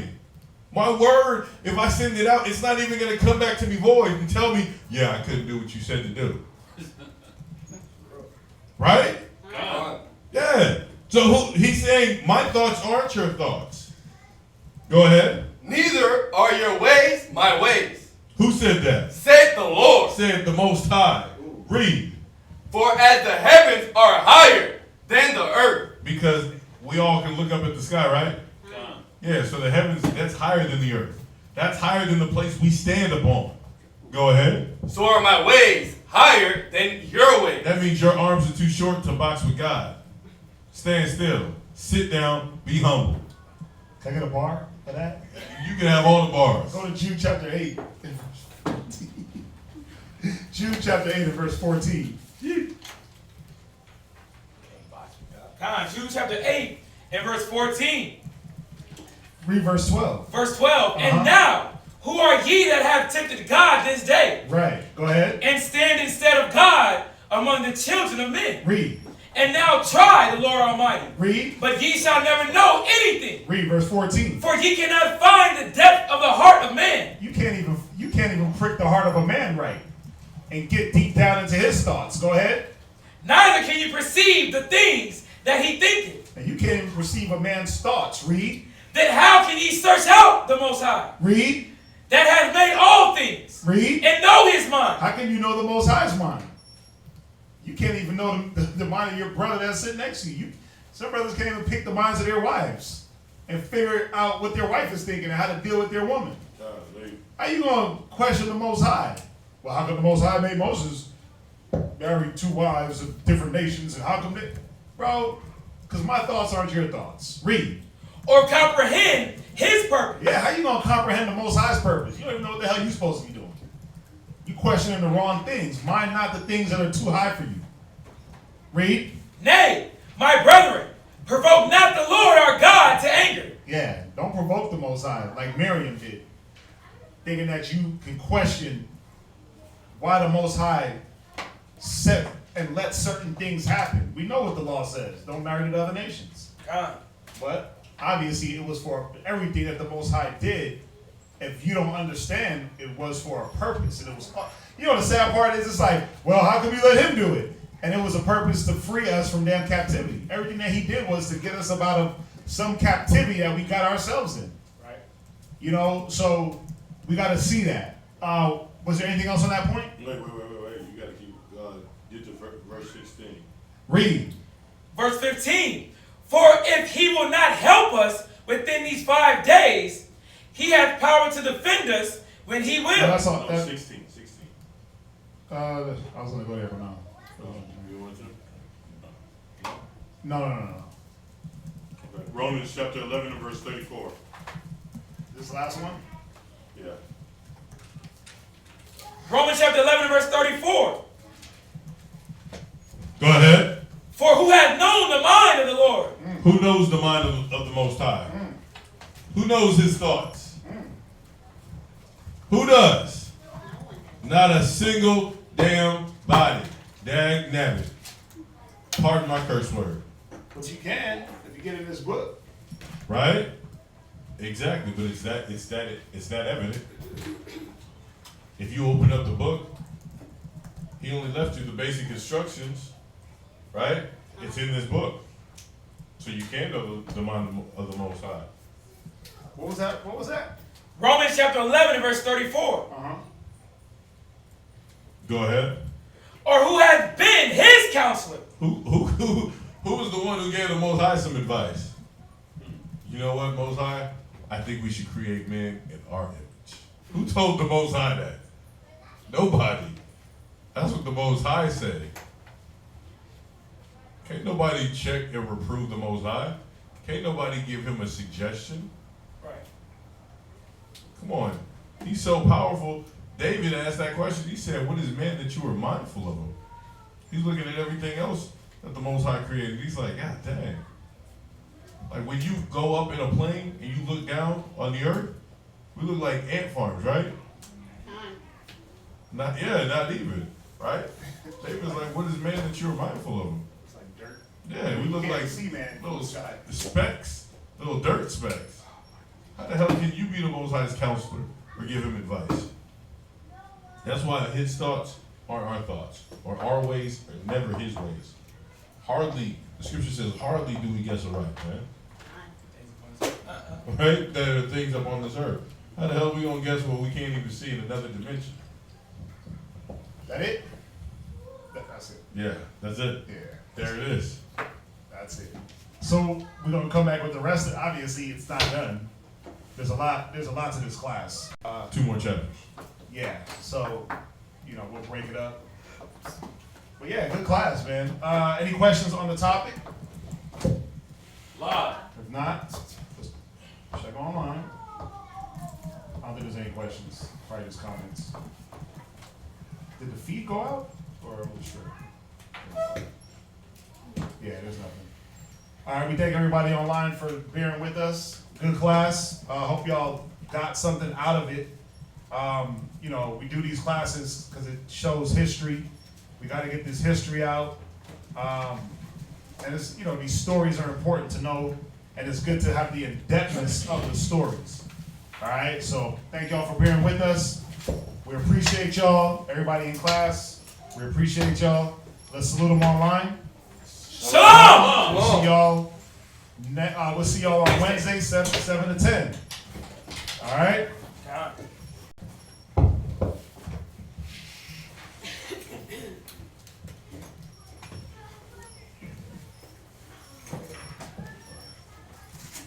We had too much fun, Charlie Murphy. You're having too much fun, Charlie Murphy. Jesus is real, but you devils taught lies on Christ. So many lies that when we come with the truth, people think that the lies is the truth and that the truth is the lie. Who changed the truth for God into a lie? In English.